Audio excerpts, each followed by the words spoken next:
Happy Monday. You're watching Live Impact News right here on WCNC Plus. Of course, you've seen the weather. It has absolutely been severe. We've had several severe storms come through earlier this morning. Take a look outside right now, looking a lot better. This is the Anson County Tower camera. But we do have reports of damage on Ontondo Avenue. That's northeast of Charlotte. We have damage reported in southwest Charlotte, or southwest Charlotte near Sardis Road, trees falling down into properties and some other extensive damage. We do have Char-MEC and the National Weather Service out and about surveying these damages, and we will be sure to let you know what those damages consist of. We have someone from Char-MEC coming on to the show to talk about what they have seen so far from these severe storms. So first, we're going to go to Washington, D.C. President Trump is at the Kennedy Center. He is speaking there now. So let's take a listen in. Thought the best way, what I know best in the world is construction. The best way to do it is close it, do it properly, and reopen it, have a grand reopening. And when it's finished, it's going to be far better than it was when it was originally built. When it was originally built, it was good. It has one thing that's very good. It has great sound. I think there's a lot of luck in sound. You have some of the big opera houses. I don't want to get involved with saying which one, but in New York, as an example, where the acoustics were never good, and they've ripped it apart 4 times and rebuilt it, and it was never good. The good thing about the Kennedy Center, the acoustics are good, and they'll only be enhanced based on what we're doing. A lot of it has to do with the stones and the stones you use, the marbles you use, etc. Over the past year, we've made incredible strides to restore the true purpose and prestige that this building will soon gain, I think, at a higher level than it had before. Together, we're going to ensure it remains the finest and will become the finest performing arts facility anywhere in the world. It's got the location, and it will have the building. It's got good bones. It's got good structure. Again, they wanted to originally cover the exposed steel. It was painted a cheap gold, and we turned it into a very expensively painted white, very heavy coat of very powerful white paint meant for steel, exposed steel. A very different kind of paint, but it's almost like putting a stone over the top of it. And the color is white, shiny white, and it looks, a lot of people have commented, it looks so much better. Before they had the steel painted gold, and the gold was very cheap. There's actually never been a paint that's made that will look like gold. Steve will tell you that. You either gold leaf it or use real gold bullion, or you use a different color, Steve. Nobody's ever been able to make a gold paint that looks real.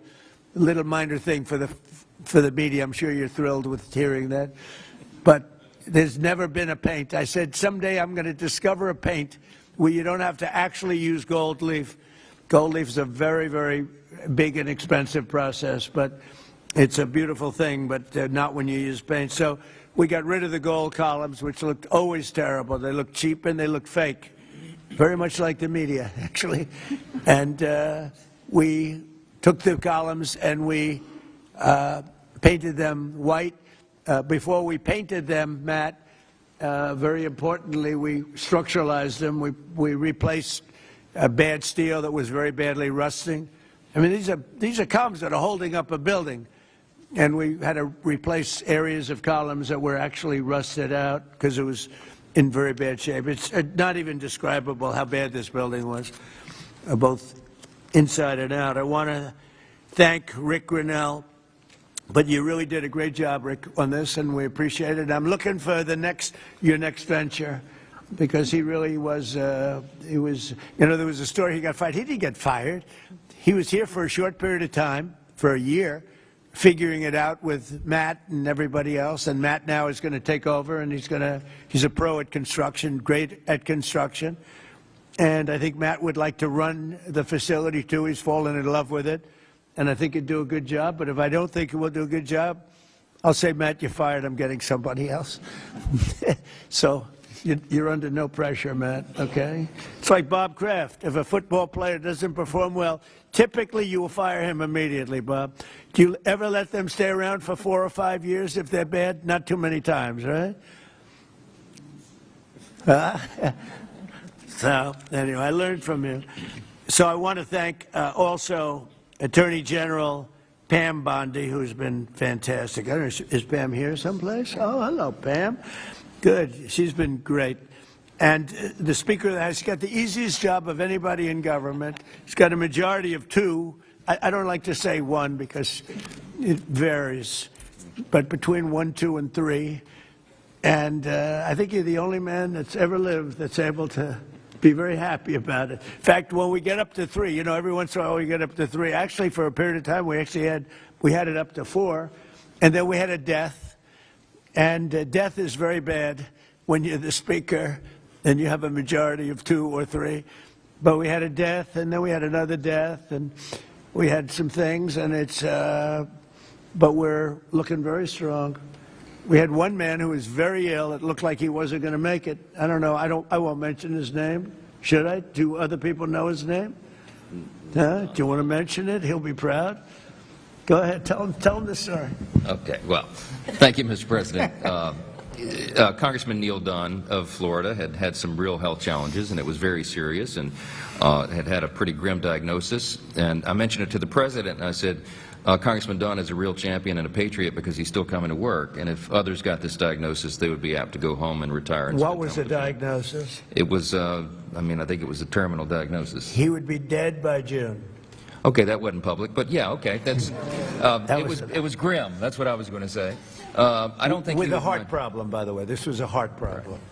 So the long story short, the President called him to encourage him and thank him, and they had a conversation, and the President mentioned in the course of the conversation, you know how to get my doctors involved, and they did, and within a number of hours, they took him to Walter Reed, emergency surgery. The man has a new lease on life. He acts like he's 30 years younger, and he walked into the conference meeting, and we thought we'd seen a ghost. And I spoke with him over the weekend, and he's encouraged and thankful, and he thanks the President for his leadership and intervention, and thank you. Thank you. He actually called Mike called me and he said, "Sir, we're up by 3, but we're going to lose 1 by June." I said, "Who?" "Neil Dunn. He's a great congressman. Incredible." He called to say that he was terminal, really bad heart. There's nothing they can do.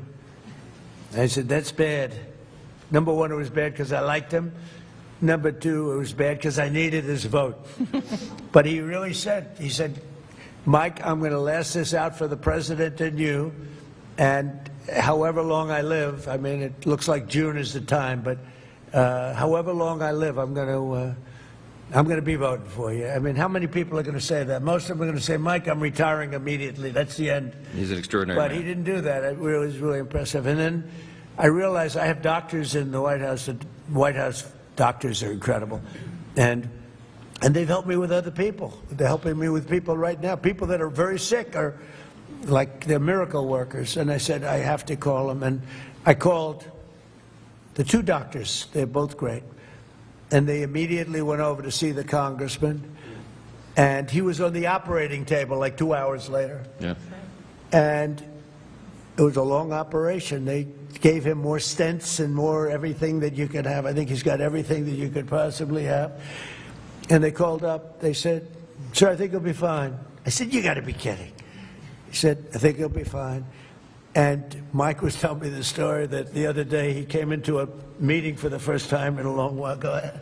Well, it was incredible. I mean, he has a new lease on life. He has more energy than a man half his age, and very encouraged and encouraged all of us. So, again, a testament to great leadership. And my hat's off to Neil Dunn and his beautiful wife and family. He's an extraordinary individual. And just, because I don't want to have a terrible story about this, I did it for him first and for the vote second. But it was a close second, actually. But I did it for the vote second. All right? Hearing from President Trump at the Kennedy Center. When we come back in about 2 minutes, we're going to hear from the Charr-Mac Emergency Management there to give us an update on the survey of these storms. So we'll be right back in about 2 minutes.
Welcome back to Live Impact News. Right now at 12:43, I'm Megan Bragg. We are continuing to learn more of the damage from earlier this morning when we had some severe weather pass our way. We had northeast Charlotte had some damage, southwest Charlotte had some damage. And joining me right now is Charmec Emergency Management, Paige Grande. She's right at the headquarters over there. So, Paige, what can you tell us about the damage? Are you guys out and about surveying right now?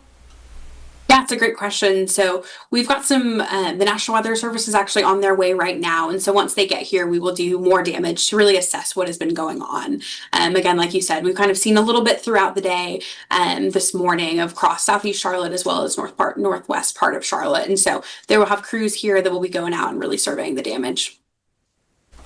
What can you tell us so far about what you guys have been getting in as far as calls or anything like that? Great question. Yeah, this morning we again saw pretty severe heavy winds and had a lot of wind. To be honest, the damage was not too excessive. Again, there's a couple of onesies and twosies that definitely need the attention, but widespread. We were really lucky with the amount of wind that we got and the damage that was sustained. Can you talk about kind of your process now with how you assess, I know the National Weather Service will kind of assess if a tornado touched down or anything like that. What do you guys do to help them with determining this sort of thing? Yep. So yeah, the National Weather Service is the ones who really decide if a tornado has occurred and where it has occurred. So again, they're the ones that are on their way right now to really determine, again, what that looks like. For us here in emergency management, we, like every day, are working with our emergency services partners with fire, police, and medic to ensure that the folks that need help get that help. Again, we encourage folks that if you see a tree blocking a roadway or if there's a life-threatening emergency, to call 911 to make sure that we can send crews out there to clear roadways, clear down power lines, and things like that. Again, if you've got questions about city or county services or, minor damage, trees blocking roadway or blocking sidewalks or yards, call 311. Great. Perfect. Anything else that you want to add specifically about this storm? Do you have any active closures right now that you guys are monitoring?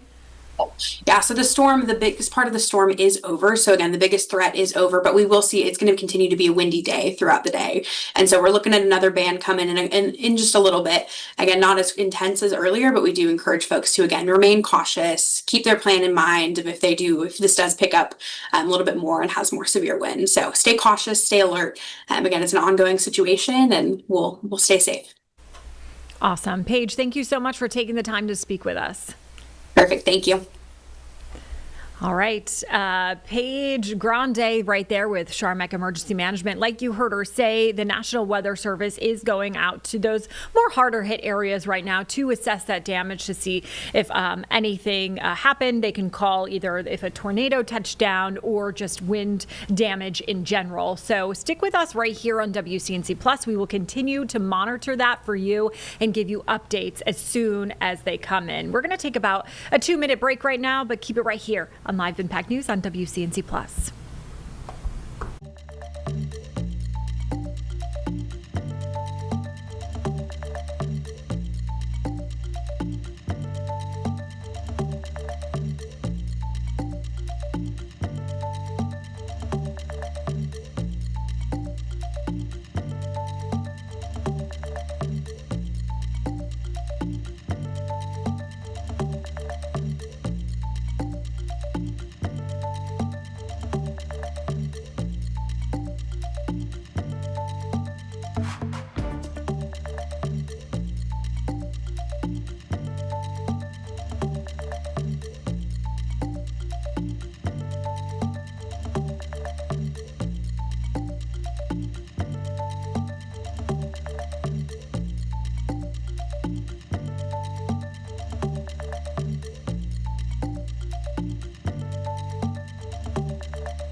You're watching Live Impact News right here on WCNC Plus. I'm Megan Bragg. Thank you so much for joining us on this Monday, a very busy Monday, as we had severe weather come through our area earlier this morning, just about an hour ago, I would say. So we are seeing damages throughout Charlotte and the Mecklenburg County area. I want to show you Raleigh right now, though, because they are starting to get that weather up there. You can see it is raining right now, pouring down over there. Lots of cloud coverage.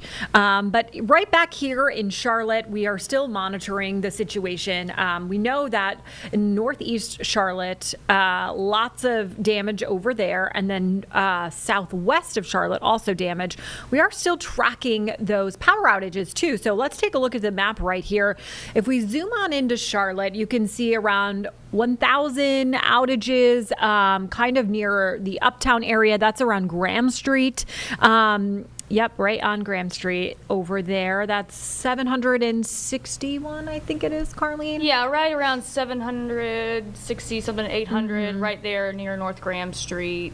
Just a little east of that, we're seeing some outages there. And then down southwest of Charlotte a little bit, 183. Yeah, and then down towards the state line too, down here. We're seeing. You're seeing like almost 800. Almost down 800 down there, yeah. By Lake Wiley. We did have tornado warnings this morning in Mecklenburg, Cleveland, and Cabarrus County. And then there was a tornado watch as well in effect in Anson, Chesterfield, Dorchester, Richmond, and Stanley. The airport also, too, had a ground stop until 12 o'clock because of all of these storms.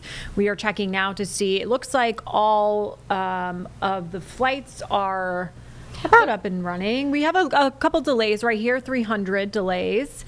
And cancellations, we have 362 today. So This is also, it's important to note, this is arriving and departing. Okay. So these are not all going out of Charlotte. Got it. Okay, perfect. So that ground stop ended around, or the ground stop was ended around noon. Yeah. Yes.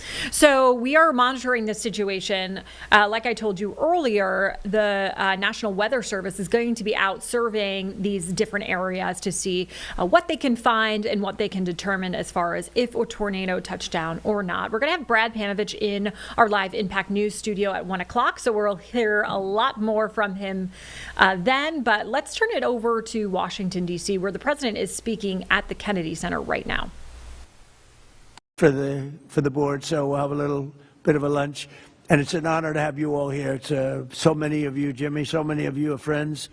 It's a great honor to have you here, and we're going to do a great job with the Trump Kennedy Center. Okay, yes, please, CNN. Hey.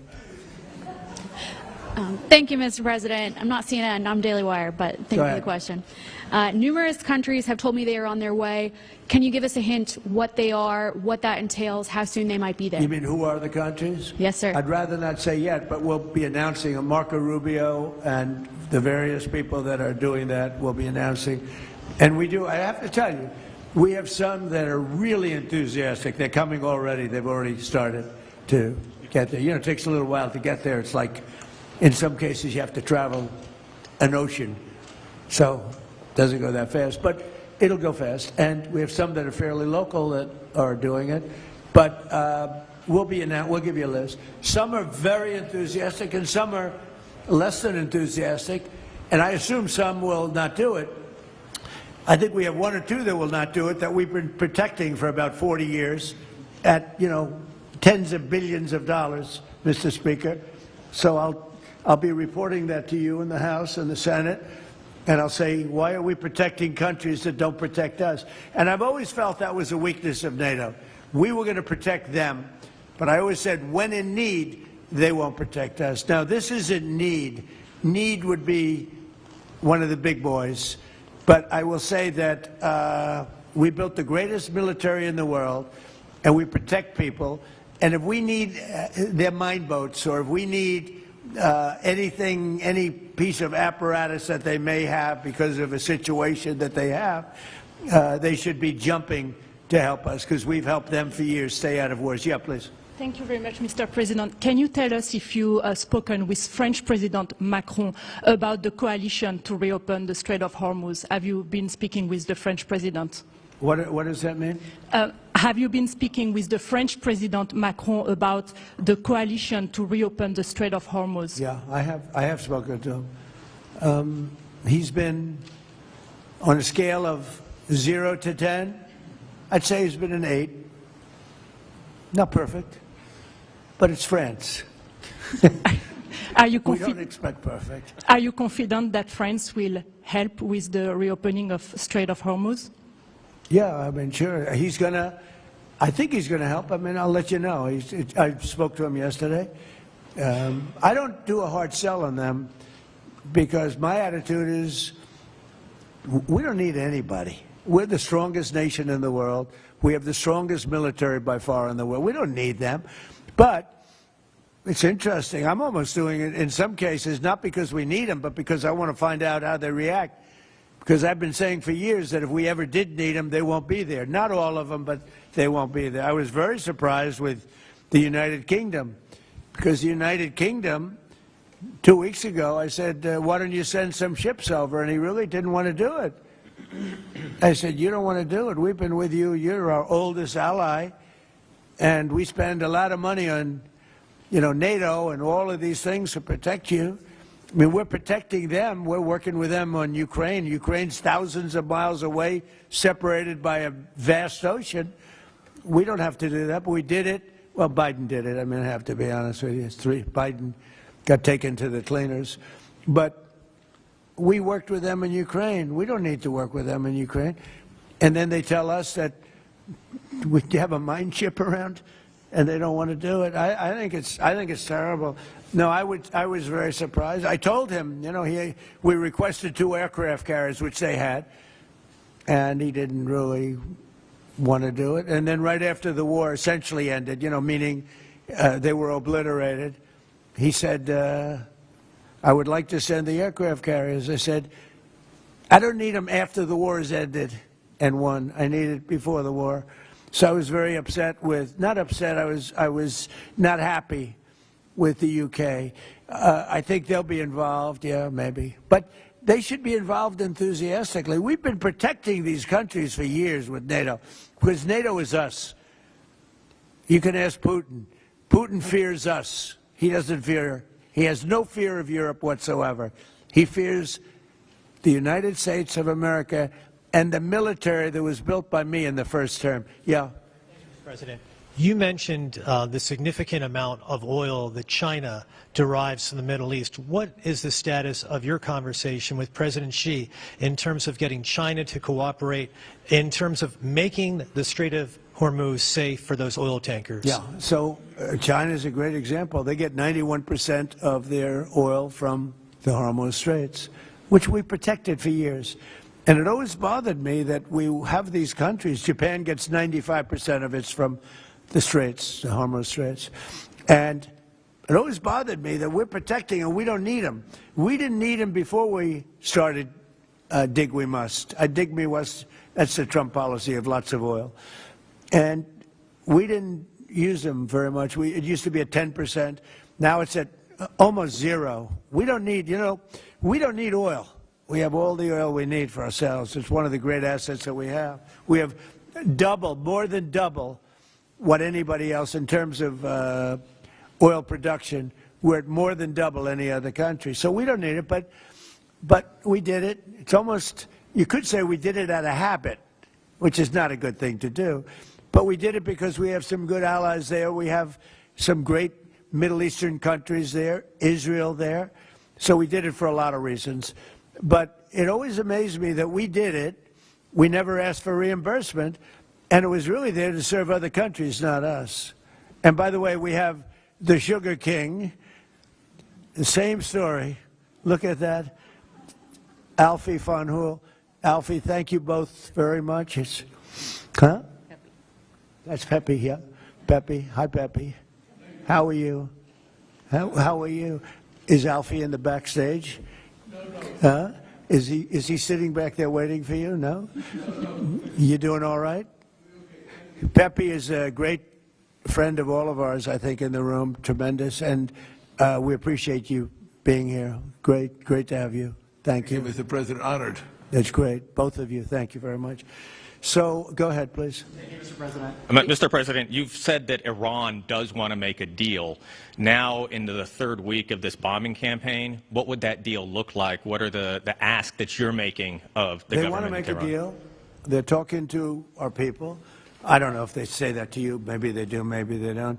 Don't forget, they are a country that for years, I didn't know this until recently, they're a country based on disinformation. And now they're using disinformation plus AI. And that's a terrible situation. That's a terrible situation. They showed all sorts of things happening in the last 2 weeks that never happened. Between their kamikaze boats that don't exist, between blowing up the aircraft carrier, one of the great ships in the world, the Abraham Lincoln, on fire. They showed it on fire. I called the general. I said, General, what's with the Abraham Lincoln? It looks like it's burning down. No, it's not burning down. Not a bullet was ever fired at it, sir. They know better.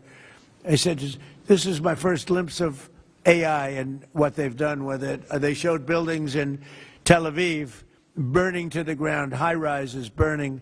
They showed buildings in Qatar. They showed buildings in Saudi Arabia burning, and they weren't burning. They weren't hit. It was all AI-based. Terrible. It's terrible.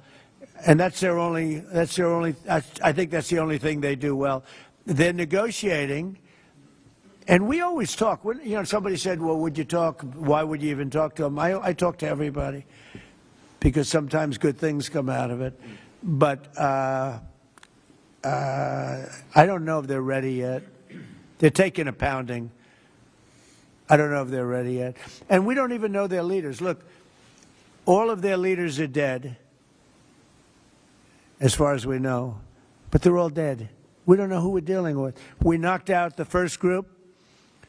Then the second group met, 88 met to pick the leader because the first group was all dead.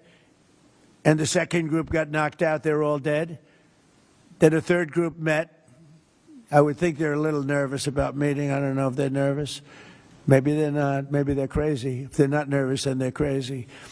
But we met with the next group, but we don't know who their leader is. We have people wanting to negotiate. We have no idea who they are. Yeah, please, Peter. Thanks, President Trump. What are your advisors telling you about the Ayatollah's son, the new supreme leader? What are they telling you about him? Well, it's not only them, it's you people. I mean, a lot of people are saying that he's badly disfigured. They're saying that he lost his leg, the one leg, and he's been hurt very badly. Other people are saying he's dead. Nobody's saying he's 100% healthy. And he hasn't spoken because the Ayatollah would sit and he'd spew hate from a form of a throne. Not as nice as a throne. I like the English throne much better. But it was a fancy chair. But he'd spew hate from his chair. But you'd see him a lot, right? This one we haven't seen at all. So that could be for a lot of different reasons. We don't know, Peter, if he's dead or not. And now that you've announced... I will say this, nobody's seen him, which is unusual. Something else. Now that you've announced that the U.S. has destroyed all of Iran's mine-laying ships, why can't the U.S. just immediately reopen the Strait of Hormuz? Well, we could, but it takes two to tango. We have to get people to take their billion-dollar ship and drive it up. If when Pepe has his big sugar ships coming around and they cost $1 billion, and we say, I think it's okay now, Pepe, take your ship, drive it through the Strait of Hormuz. He may say, let me wait a little while, because it takes ship owners, and these ships are very expensive. They can cost up to $2 billion. So they don't want to take a chance that, gee, I think you'll be okay. They got to know it. So they don't have to set, we don't know if they even set any mines. But the thought that they may have is enough to keep people from saying, we don't need it. Now, we are pounding that area, that coast, as you know, left side. We're pounding it, like really pounding it hard. And again, they may have no mindset. We hit every one of their mine droppers. They call it the mine layers, right? The ships. They're pretty sophisticated ships. Every one of them is gone.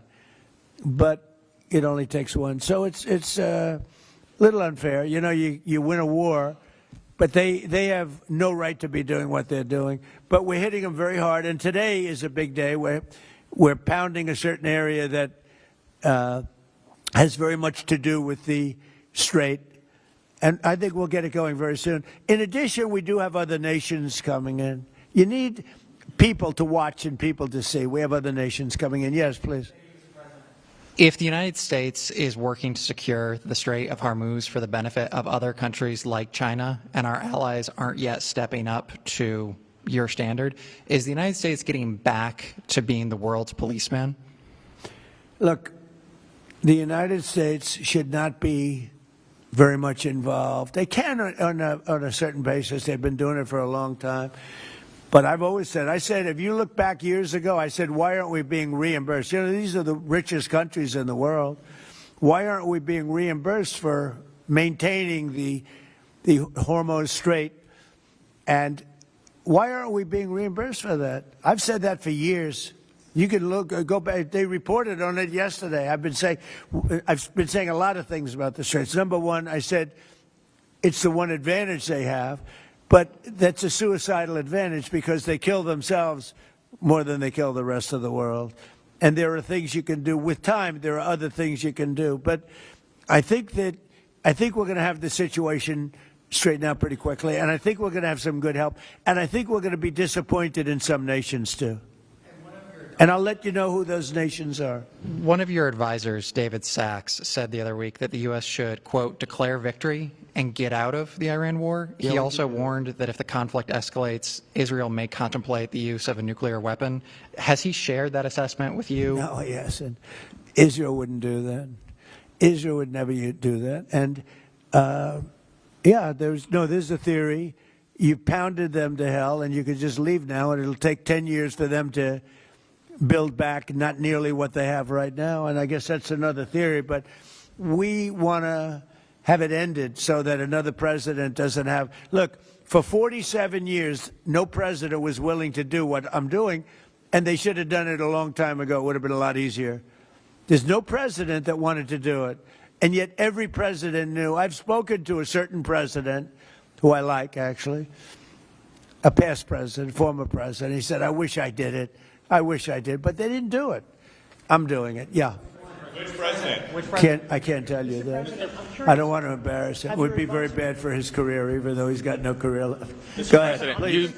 You mentioned. How about the man right Thank you, sir. Mr. President, you mentioned that you're not entirely sure who you're dealing with, who the leadership is in Iran. Do you see a viable opposition movement still in that country following all of the protests that we had seen before the airstrikes and kind of an opposition movement that could become a viable leader in Iran? Well, the biggest problem, and you know, we have brave people in this room, but the biggest problem that I see is that, you know, they put out a warning, and we have the warning. We get everything they get. And it said any protester that goes onto the street will be immediately shot and killed. This is a little tougher than the American way. This is not quite as tough as, nobody can believe it. So I can't imagine, they don't have guns. And the other ones have guns. Highly sophisticated machine guns and AK-47s and other kinds of guns. And they did that with the women. So the women had 250,000, even 500 people protesting a year ago. And they shot women right through the middle of the forehead with snipers. And they didn't have to do many. About 10 went down bleeding profusely. And 250 to 500,000 women went running in the other direction. Because they can be brave, but they're not stupid. And they have no gun, and you have snipers in buildings specifically for this reason.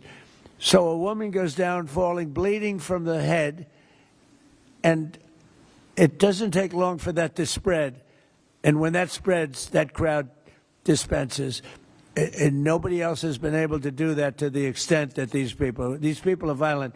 They killed a minimum 2 weeks ago, 32,000 people. So, and they put out actually a notice 2 days ago. If you protest, you will be shot and killed. So, I don't know. I would say Mike Johnson's the only person I know who has the courage to go out in that kind of an atmosphere. I don't think so. Yeah. Have your advisors told you anything in terms of how long we can expect gas prices as high as they are right now? I don't need advisors to tell me that. I know what it is.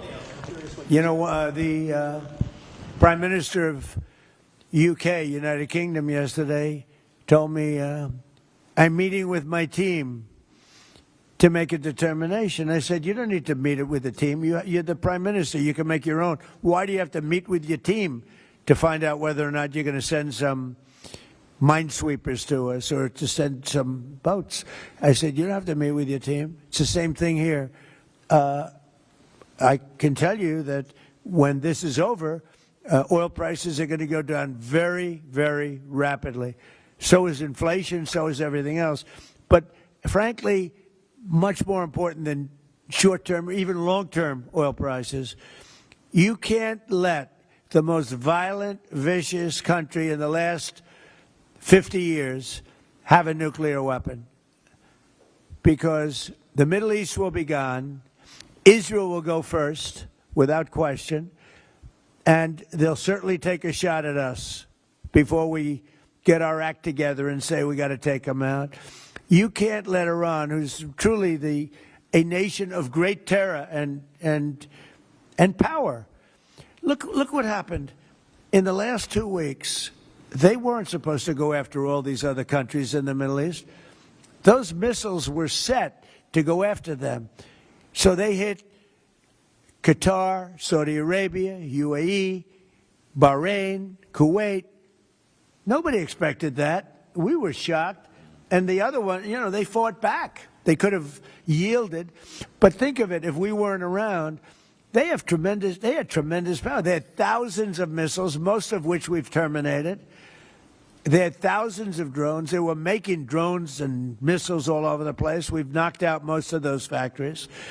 I mean, now they're sending out 2 or 3 missiles. Now, you know, they've still got some. They might have 8% left. But mostly they've been eliminated. They've been terminated by what we did and what Israel did too. Yeah, please. Israel is expected to expand its ground offensive in southern Lebanon to go after Hezbollah. Have you discussed that with Israeli leaders? Yeah. And does the United States support a potential Israeli invasion of Lebanon? Yeah, no, I did. And I know look, Hezbollah is a problem. It's been a problem for a long time, not just now. And it's a certain area, because I was with the other night a person whose parents live in Lebanon. This is a very substantial person, wealthy person, whose parents live in Lebanon. I said, really? How do you live in Lebanon? Your parents are living? Oh, yeah, they live there. And over the years, they've gotten used to the fact that it's being bombed. But they explained to me that it's really a different section of Lebanon. It's the section where Hezbollah is. And they get used to it, I guess. I don't know. I mean, people live in Ukraine. You would think they wouldn't live in Ukraine, but they live in Ukraine. I don't know that I'd do that. We're going to take a quick break right here on Live Impact News on WCNC Plus, but keep it right here. We'll be back in about 2 minutes.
You're watching Live Impact News on WCNC Plus. The time now is 1:16. We continue to track severe weather that did come through earlier this morning and the damage that it did leave behind. Earlier today, we did speak with Jen Goodwin. She is with the Department of Transportation. She talked about the roadways and if there was any damage along those roadways. So let's take a listen in. So joining us this morning here on Live Impact News is Jennifer Goodwin from NCDOT. Jen, thanks for hanging with us here, standing by and under these special circumstances, I should say. What are you dealing with right now?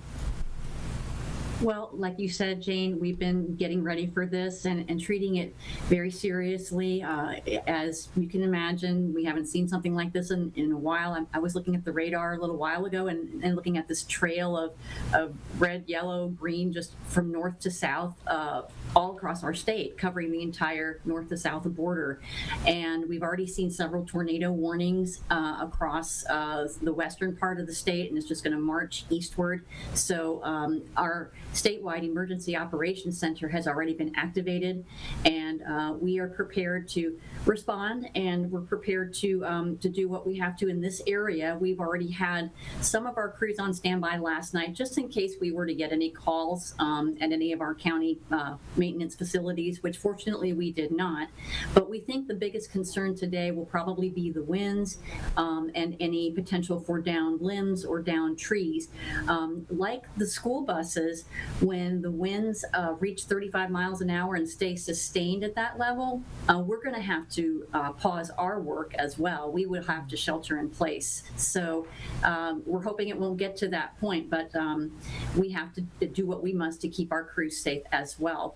But if we have to get out and take down any limbs or use chainsaws to remove them out of the road, that's what we're probably going to have to focus on.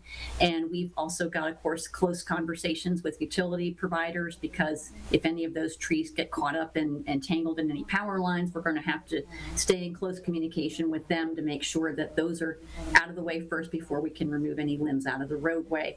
So the good thing is, I guess, that there's not a lot of school going on, so the traffic volumes are very low. I've been looking at the cameras this morning and seeing not a lot of vehicles out there. So we're hoping folks are staying off the roads today, because like you said, the conditions will deteriorate quickly and it will be very, very hazardous to be out driving. Yeah, Jennifer, last time we saw each other was in January for the ice and the snow. A different animal, or is it? Do you prepare the same way? Take us a little inside baseball as you prepare and work with the multi-agencies. Well, I guess it can be a little bit of both. You prepare for responding to a weather event, but I guess the logistics are a little bit different. We are probably using most of our own internal staff for this event. With winter weather, we rely heavily on contractors with our plowing and with our cut and shove operations. But with this, we have probably enough of our own internal forces to use our own chainsaws and our own vehicles and manpower to take care of what we must. And we've been trying to go ahead and check any of our storm drains and grates and try to remove any debris too, because heaven knows when we have those downpours that happen so quickly, that can kind of overwhelm drainage systems and cause them to back up and then pull any debris and get those into travel lanes. We don't want to see that happen either today. But we've done everything that we feel we can do to be ready for today, but we're already on standby to go take care of anything that might happen once this moves through, and any debris that might fall on any of our state maintained roads to get them clear. But we're asking everyone to be careful and to, of course, drive as slow as possible and to maintain a safe distance between vehicles. You might even have to increase to twice the amount of following distance, because the wind combined with heavy downpours, of course, may make visibility even worse. And of course, what state law requires, when you have your windshield wipers on, you've got to have your headlights on so people can see you. I know we've been asked in the past, do you have to have your hazards on? No, that's not required. I think some people just do it because it gives them a sense of security. So, I mean, if that does help you, that's your call. But we would encourage people to make sure that they've got ways to stay informed, by, of course, following your station, local media, to get the most up-to-date information, and other reputable sources like the National Weather Service or your local emergency management. Make sure it's a reputable source of information to get the right information. And also make sure you have more than one way to get the information. So if your cell phone doesn't stay charged or you lose power, make sure you have like a battery-operated radio or some other way to get the latest weather updates. Jennifer Goodwin, great reminders, and thank you for the assurances that everyone is prepared there at NCDOT. Stay safe yourself. Thanks for the update. Absolutely. Thank you, Jane. We're going to go to Ballantyne now, where Governor Josh Stein is speaking.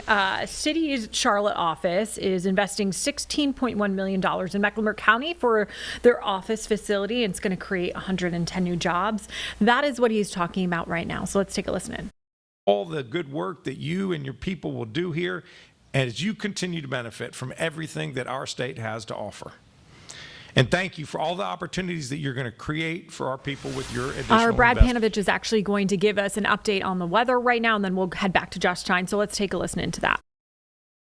This afternoon is for Chesterfield County. Now, most of the severe weather risk is shifting off to the east. We still have some clouds and showers. We're not out of the woods yet for some wind and rain, but it's not so much associated with severe thunderstorms. This is what it looked like earlier in Noda. We had a possible tornado touchdown in North Charlotte near Noda, Camp North End, Atondo Avenue area. The National Weather Service is out there surveying it. We should have an update coming up at 2 o'clock. Our Becca Birdsall is out there live right now checking out the scene. She's going to gather some information. We'll have reports coming up later this afternoon and especially this evening right here on WCNC and WCNC Plus. So if you don't have that app, make sure you go over and grab that right now, because we'll have continuing coverage throughout the afternoon over there. There's some of the tornado damage. I say possible. I'm pretty sure that was an EF0 tornado. You see the risk, the higher risk has been shifted off to the east. We still have a little bit of a risk left, and it's not a huge one, but I'll tell you why. There might still be a gusty shower out there. See that line of showers? Doesn't look like much.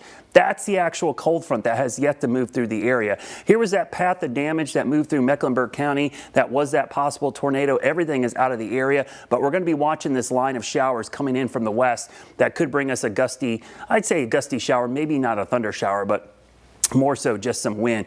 And yeah, that is snow, by the way. It snowed all the way down into Mississippi and central Alabama. Now, I do not expect that snow to make it east of the mountains, but if you're in the North Carolina mountains, get ready. This is going to be a return of winter. So you can see where the front is. We have south winds here, southwest, and then they start shifting to the northwest. Here, as we go through the evening, the winds will stay gusty. So don't be surprised if a branch or two blows around or maybe a twig here and there. It's not because of thunderstorms, but just the front.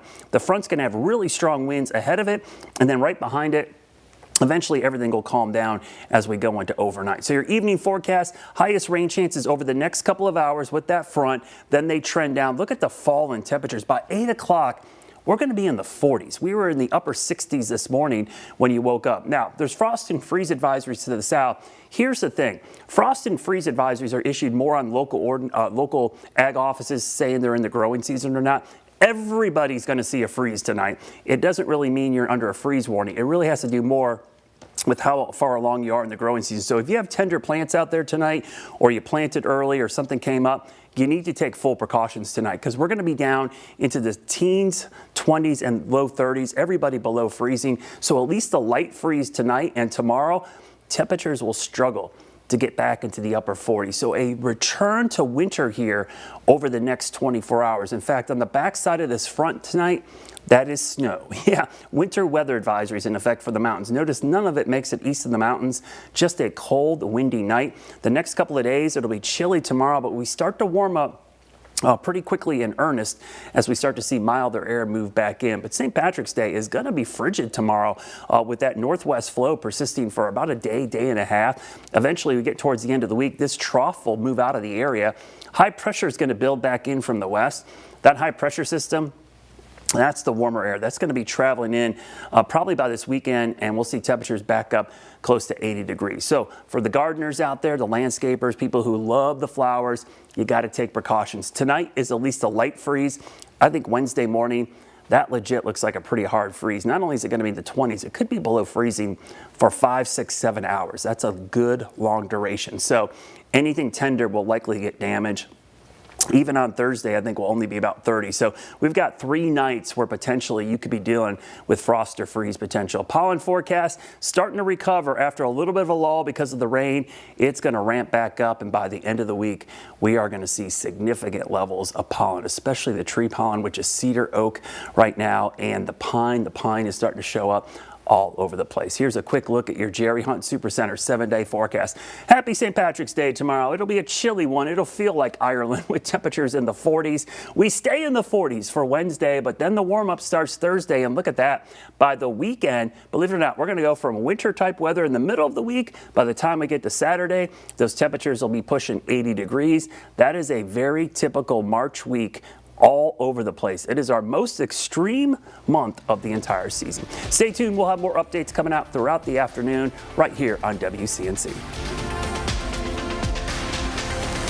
All right. Well, you did hear Brad there saying that the National Weather Service is now surveying right near Tondo Avenue. That's where we're finding meteorologist Becca Birdsall. She is there right now. And Becca, did you speak at all with the National Weather Service? What are they saying out there? Yeah, Megan, the National Weather Service has arrived at that tornado warn store. Right now, we are at Superior Mechanical Systems. This is basically the industrial side of Tondo. So the National Weather Service has arrived. We are expected to get an interview for them. They are surveying the area right now, and the damage that was done from that possible tornado. What you're looking at is around 35 feet of roof that was completely ripped off. The owner, Leonard Birch, described it almost like a freight train that came through, ripped this roof so fast and actually landed on the neighbor's lot. So you could actually see the screws that were holding the roof were actually ripped out alongside it. Again, roughly, this is about 35 feet of roof that was just completely destroyed and again landed on that neighbor's lot. We were also looking at a couple of trees that had kind of the tops of them completely snapped over. So the National Weather Service is out surveying this damage, and what they're basically determining if this was straight line wind damage or a tornado that actually touched the ground. And based on the damage that they're seeing with construction, of course, tree damage that were down as well, they're going to make a preliminary report based on the wind speeds expected and kind of where this tornado started, where it ended, and the strength of it as well. So we are expected to speak again with the National Weather Service coming up at 2 o'clock. We also did have an interview with the owner, Leonard Birch of Superior Mechanical Systems. So we will have all of that and more coming up at the 4 o'clock hour, Megan. Becca, I know, before you went in, you saw obviously damage around or near the building. How much damage did you see? Just a lot of downed trees, or what were you seeing? There was, of course, a lot of debris in the roadway, but it actually took us a little bit longer to find where the roof had collapsed. There's a lot of industrial businesses in this area, so we were kind of just asking people, where was the business that had the roof collapse? Because we got that viewer photo that, of course, Chief Meteorologist Brad Panovich had out, and so we were searching for that damage. I'd say the damage that we're looking at here is more roof-based. There were some trees and some crates, actually, wooden crates that had completely blown over, and some of the tops of the trees that were completely snapped. That's about the extent that we've seen. I'd be interested to see what the National Weather Service has surveyed so far today, and a little bit more about the damage that they've seen. In your experience, Becca, does it take a while for the National Weather Service to determine something, or is it just basically that day, a few hours? I think they will have a preliminary report out probably within the next 24 to even 48 hours. They are already out here surveying. This tornado warn system only came through late this morning and early afternoon, and they like to do that because sometimes stuff gets cleaned up, and so they want to see the damage firsthand, untouched, and that is why they are here within hours of this possible tornado. So I would expect we would get at least some sort of preliminary report, whether it was a tornado, straight line wind damage, and what they think that enhanced Fujita scale rating would be. Remember, that's like EF0, EF1, and that's based on wind speed. It's also based on damage and construction of the building, kind of the construction failures, if you think about it. So they'll be looking at this roof in particular, those snapped trees, the crates that were blown over, all the stuff like that. Great. Becca, thank you so much for taking the time to speak with us, and we appreciate you. Okay, we're going to take a quick break, but when we come back, we're actually going to hear from that owner that Becca did interview. So keep it right here on WCNC Plus on Live Impact News. We'll be back in about 2 minutes.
You're watching Live Impact News right here on WCNC Plus. Thank you so much for joining us on this Monday. I'm Megan Bragg. The time now is 1:34. Now, we've been following these severe storms and the damage that they did leave behind. We just heard from our meteorologist, Becca Birdsall, who was off Tondo Avenue, where lots of damage is reported there. We are going to actually speak to the owner of that warehouse who had his roof ripped off from this storm. We do know the National Weather Service is out there right now assessing this damage to determine if a tornado did touch down or not. So let's take a listen into that business owner and kind of what he heard and saw at that moment.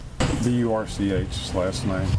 I'm president and founder of Superior Mechanical. We've been in business for 34 years. And we built this new warehouse, I don't know, maybe 15, 16 years ago. Have you had anything like this happen? No, never have had anything like this ever happen.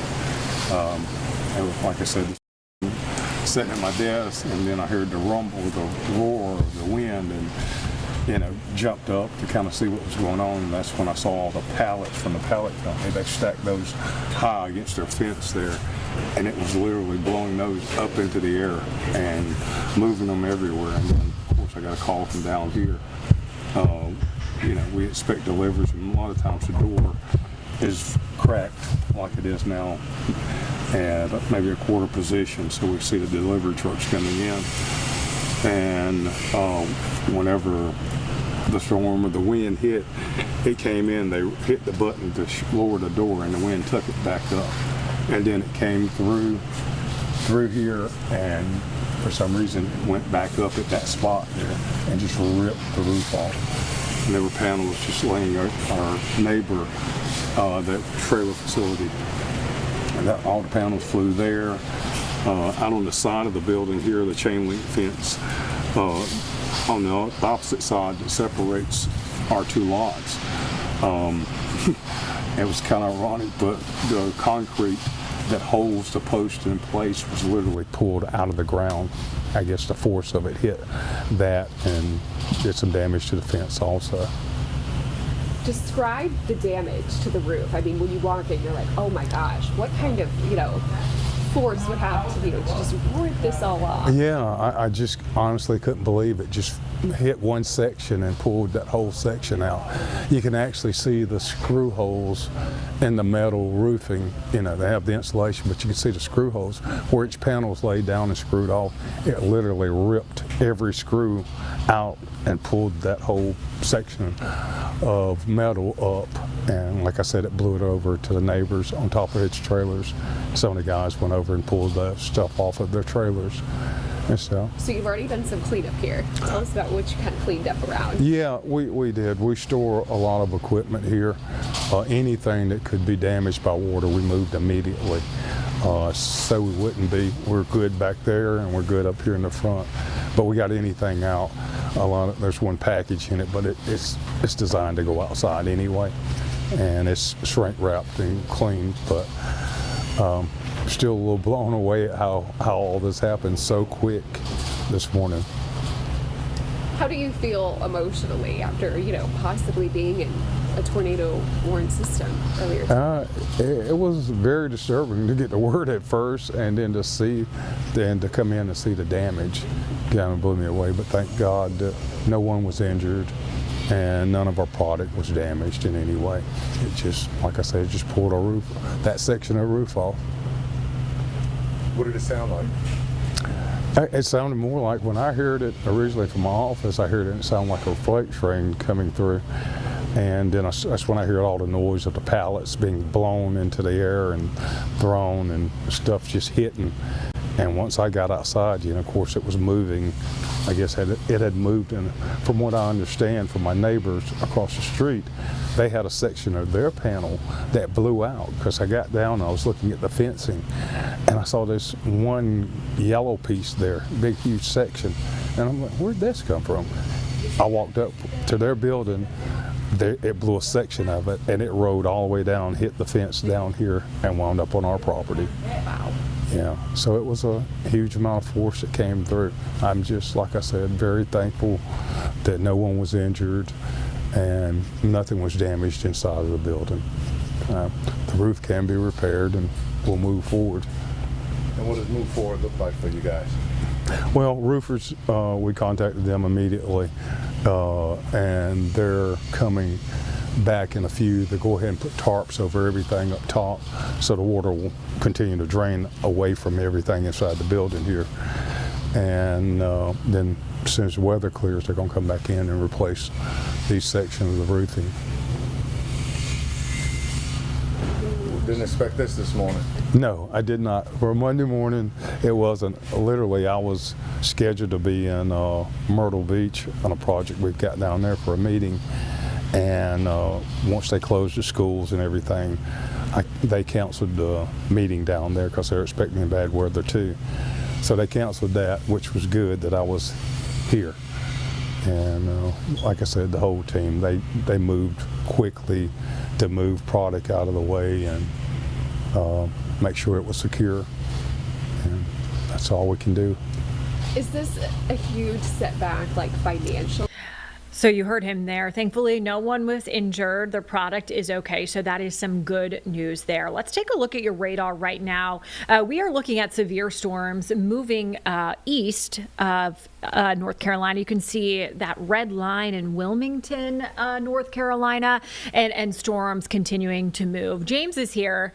James, you are also pretty much a meteorologist as well. What can you tell us about these storms? I play one on TV, Yes. as the expression goes. Yeah, so what we're watching right now, Megan, is this is kind of what came through our area before is now impacting portions of eastern North Carolina, coastal South Carolina. They have a tornado watch up for this area.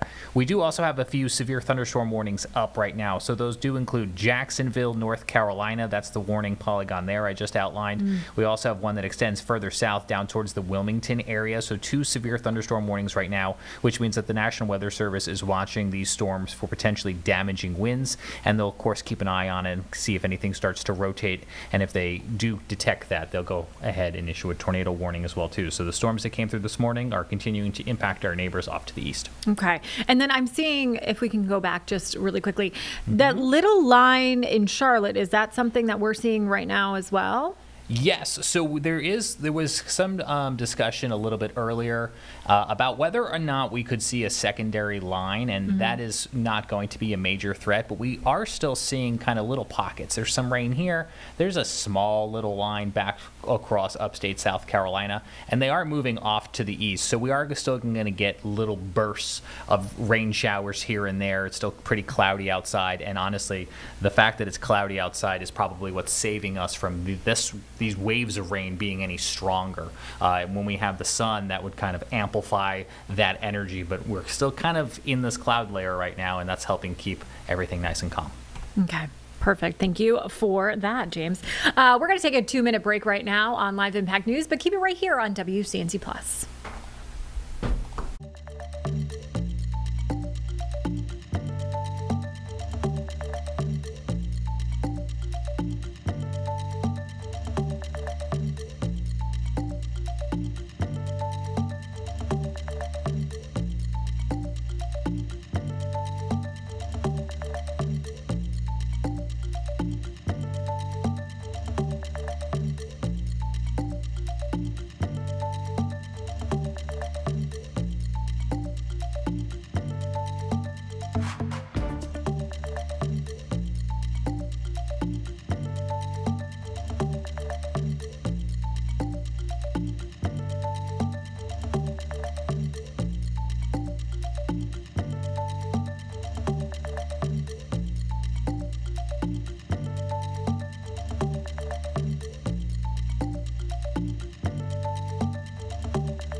You're watching Live Impact News right here on WCNC Plus. We have been tracking that storm, the severe storms that came through earlier this morning.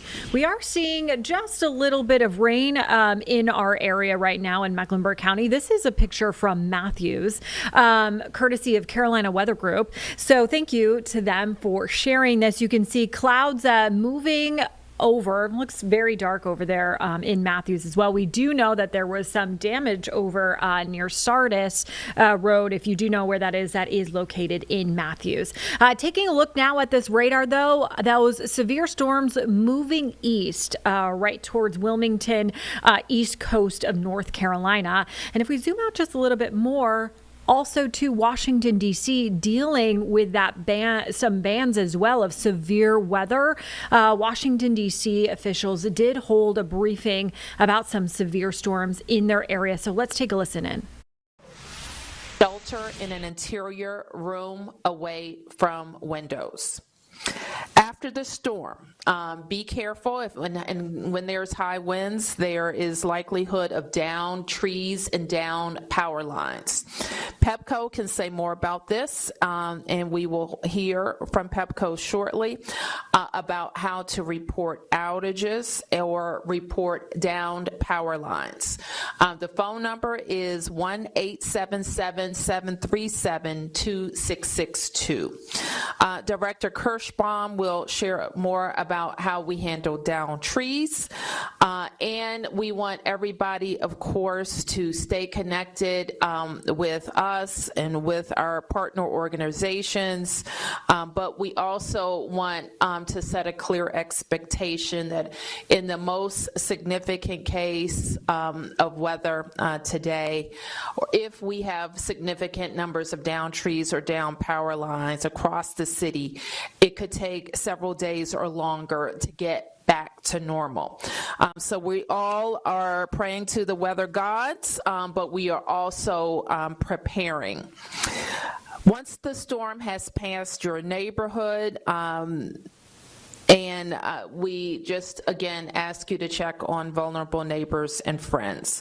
So with that, I'm going to turn to Clint Osborne from DCH-SEMA, followed by WMATA General Manager Randy Clark, then DDOT Director Kirschbaum, and Amber Perry, the Pepco Region President. So with that, Clint.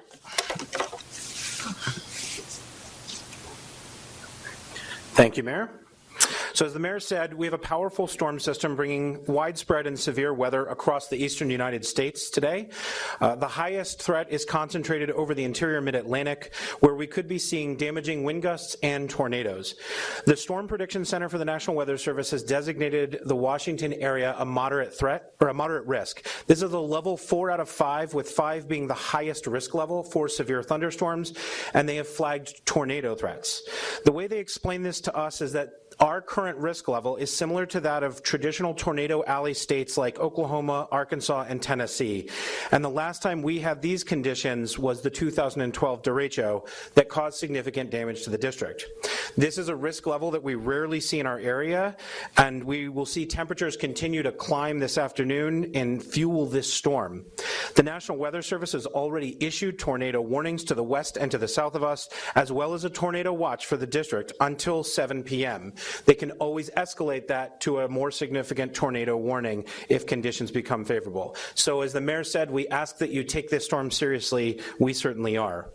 This storm will be quick moving. It's going to quickly move through our area, and then it's going to be followed by a cold front. So surprisingly, after hitting 73 degrees today, temperatures are going to drop into the 20s tonight, and it's going to feel wind chills even below that. So we are likely to see a cold advisory for the District of Columbia tonight. We're going to see two bands of storms. The first band will be coming through in the 12 to 2 o'clock hour. The second, more severe storm band is expected from 4 to 6 p.m.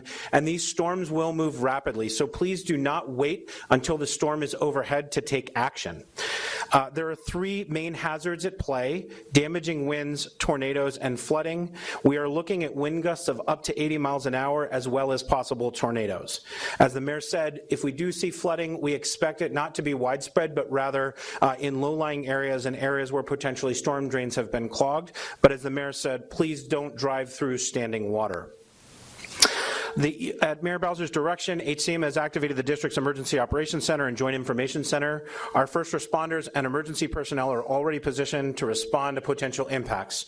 Our priorities are going to be clearing down trees, utility outages, and unplanned road closures as they affect hospitals, schools, and our other government facilities. That allows us to get as much of the community back to normal operations as we can as quickly as possible. But as the mayor said, and I want to reiterate, this will take time.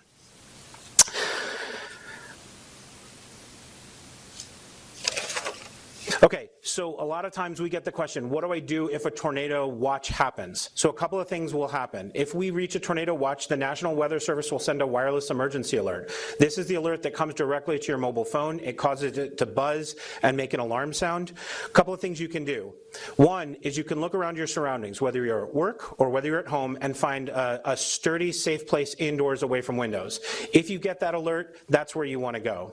The second thing we want you to do is take a look at your phone, go into your settings, and make sure that you're prepared to receive wireless emergency alerts. We know that when a lot of heavy weather alerts come, people tend to turn those off. We want you to turn those back on for this set. The other things I want you to flag, and we'll hear from Pepco as well, but we want people to report fall-in lines and outages to Pepco at 1-877-PEPCO-62. We want folks to report non-emergency issues like trees down and trees for removal to 311. If you experience an emergency or you see someone experiencing an emergency, please dial 911. And as the mayor said, please check on your neighbors and loved ones throughout the storm. There's still time for you to sign up for emergency alerts at alert.dc.gov and to enable your wireless emergency alerts on your mobile device. And as always, we ask that you monitor the National Weather Service Baltimore, Washington office and check out our websites, ready.dc.gov, as well as alert.dc.gov to sign up for real-time updates and follow us on social media. I'll turn it over to General Manager Randy Clark from Metro. Hi, good afternoon, everyone. Randy Clark, General Manager of Metro. Mayor, thanks for having me, and thanks again for all the great collaboration between the district and Metro. So Washington, D.C. also seeing some severe weather their way as well. We do know that several areas have been hit hard by the severe weather that we were seeing earlier today. We have crews out and about looking at that damage right now. But let's turn to Brad Panovich. Good afternoon, everybody. Chief Meteorologist Brad Panovich here with an update on our storms, which I can give you good news as all the severe weather has moved out of the region. We're not done with the rain, the wind, and some cold air coming in, but you can see from our Mr. Sparky camera network, we've got some clouds and some showers out there, but the roughest weather has shifted to the east. Watching Beech Mountain carefully because in the next few hours, this is going to be a winter wonderland. We are going to see winter weather move into the Carolinas pretty quickly, especially in the mountains. All the watches are being expired pretty quickly. These will be canceled here shortly. The severe weather shifting off into eastern North Carolina and South Carolina. But earlier this morning, we had some rough weather move through NODA, had a wall cloud, possible tornado touching down in this area. Very strong indication on radar of rotation. But then we got this amazing time lapse from Carter. You can actually see the spin right here move right over the camera. So we don't know if it touched down, but based on the damage that we've seen in kind of a line across this area, probably had a weak tornado touchdown. Coming up here, probably within the next 30 or 40 minutes, we're going to get confirmation from the National Weather Service, which has been out there surveying this area.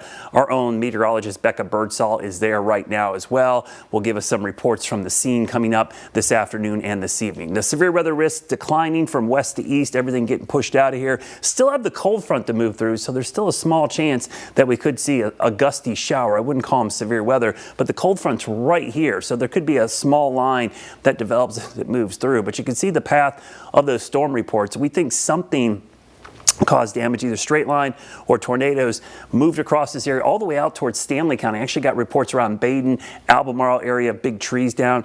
But look at the backside of this front. Talk about a drastic change. There's been snow reports all the way down into central and southern Mississippi and Alabama. Shows you how cold this air is. That snow's lifting north, so it's not going to head to the Piedmont. But the mountains, get ready. It's 50s right now, but before long, the temperatures are going to be falling quickly. In fact, I expect once this band moves through, the showers will usher in that shift in the winds from the southwest to the west, eventually the northwest.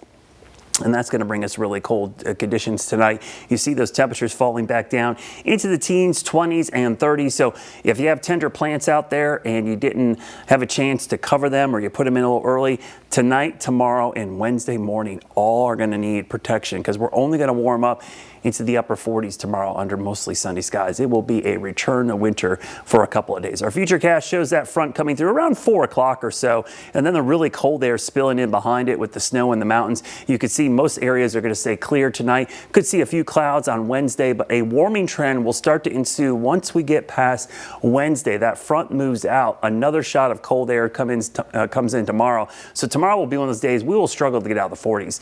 And even on Wednesday, I think it's pretty raw. But then on Thursday, we should see a pretty big turnaround.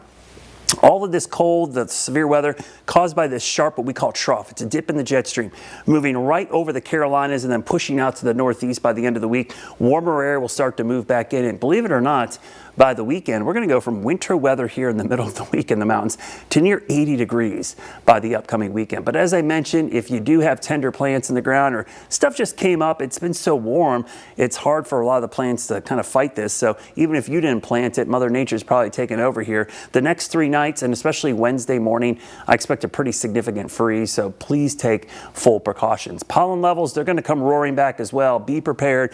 Allergy sufferers, the shift in the wind for a couple of days means some lower pollen levels, but by Thursday, we should be back to 9.3. You can tell I've been suffering the last couple of days. So tomorrow, definitely a chilly day. Look at that start, right around 30 degrees in the morning. Definitely a cold start to your day. Temperatures will be slow to warm up.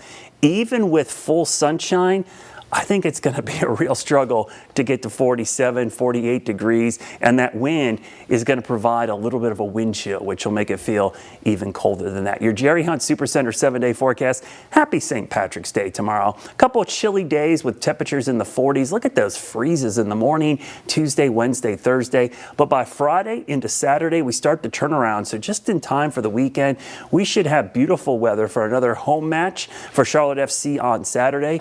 Temperatures around 81 degrees, 78 on Sunday, 74 on Monday. And notice, besides the rain we got today, this might be the only rain that we see all week long. So as rough as it was this morning, it sure would have been nice to get more rain, especially in this severe to extreme drought. So stay tuned. We've got that report coming up on WCNC Plus on the possible tornado touching down in Charlotte. And of course, we'll have the rest of today's stories coming up today at 4, 5, and 6 right here on WCNC. All right, and with that, we're going to take a quick break right here on Live Impact News on WCNC Plus, but keep it right here as we do continue to track the damage from these severe storms.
Watching live Impact News right here on WCNC Plus, I'm Megan Bragg. The time now is 2 o'clock.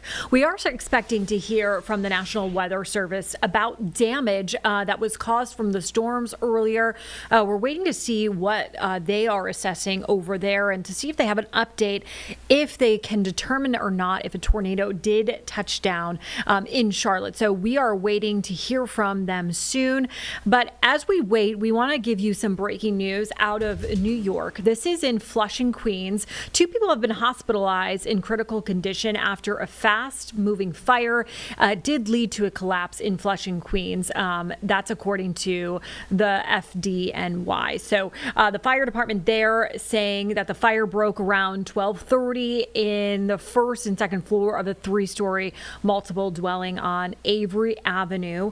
So they are working that fire right now. You can see live pictures from there. Lots of smoke coming from that building. You can see that there was a potential collapse, like they were saying.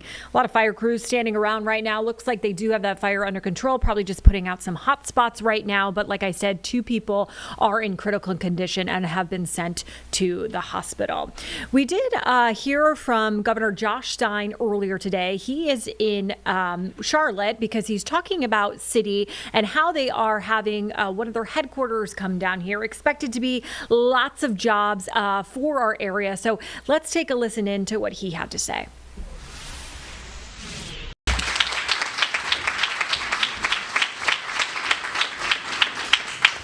Thank you, Cindy, for opening the program and for welcoming us all here today.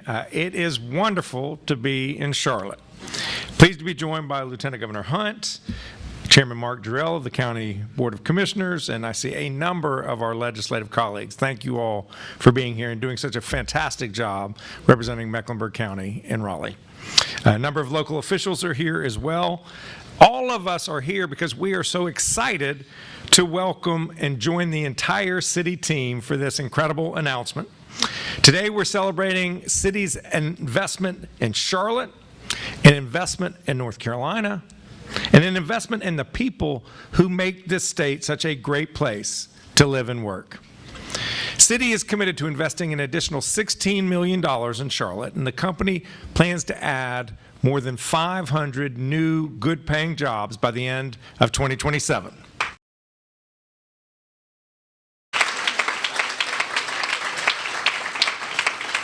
This creates hundreds of new opportunities for the talented people of North Carolina to thrive. And it's another sign that Charlotte continues to grow as this country's 2nd largest financial center in the entire United States.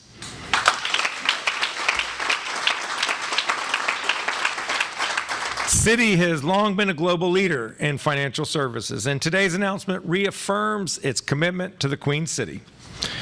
They're adding to their already existing footprint of about 350 employees who work across several lines of business in Charlotte. Highly skilled professionals doing important work to help power both Citi and our economy forward. Citi has been investing in the city. They've done 4 affordable housing projects here in Charlotte that have created or preserved over 630 units. The state was proud to support this investment with a JDIG grant. Partnering with the Department of Commerce and the Economic Development Partnership of North Carolina, we're the North Carolina General Assembly, thank you members, the Community College System, the Commerce Department's Division of Workforce Solutions, and Mecklenburg County and Charlotte as well.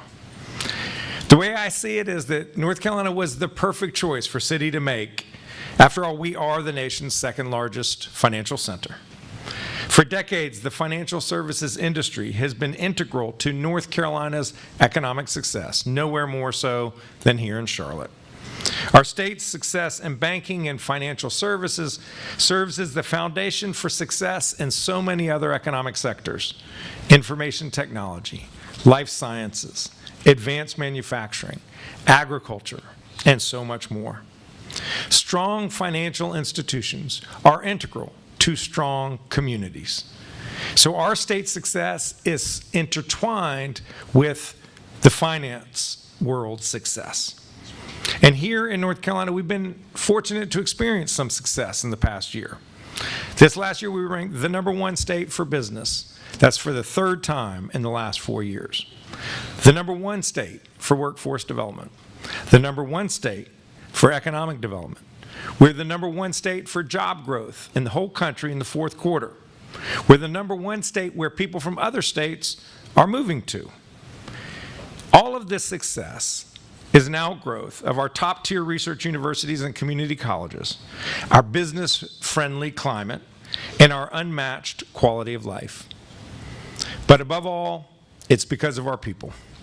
Our highly skilled workforce makes businesses want to establish themselves and grow here, and that makes people want to settle and work here. So to the city team, we look forward to all the good work that you and your people will do here as you continue to benefit from everything that our state has to offer. And thank you for all the opportunities that you're going to create for our people with your additional investment in this town. We're excited to see your continued growth in the Queen City, and I look forward to continuing to partner with you and all of our financial institutions to build a North Carolina that is safer, stronger, and more prosperous with real opportunity for every person. Thank you, and I will now invite forward our Lieutenant Governor, Rachel Hunt.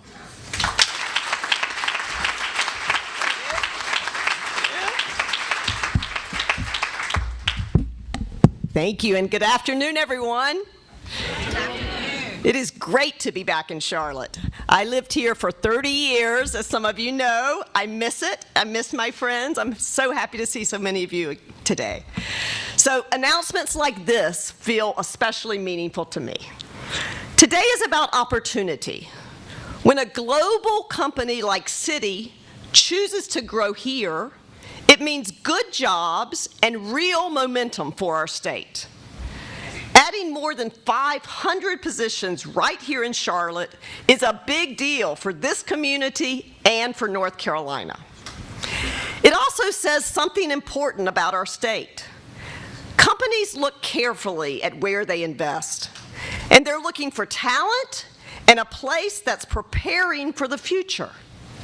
North Carolina continues to stand out because of the strength of our workforce and our commitment to education and training. That's something I think about a lot as Lieutenant Governor. Whether it's our universities or our community college workforce programs across the state, we know that investing in people is the best way to stay competitive and keep attracting companies like Citi.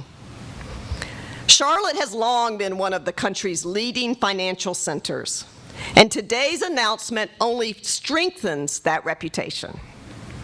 This kind of investment also shows how North Carolina grows best when strong cities like Charlotte help drive opportunity across the entire state. That's a big part of what I mean when I talk about building a future-ready North Carolina. I want to thank Governor Stein and the many local leaders and legislators here in Mecklenburg County who helped make this project possible. And to the team at Citi, thank you for choosing North Carolina. Congratulations. We're excited to see what happens next. And now I will bring up Chair of our County Commission, Mark Jarrell.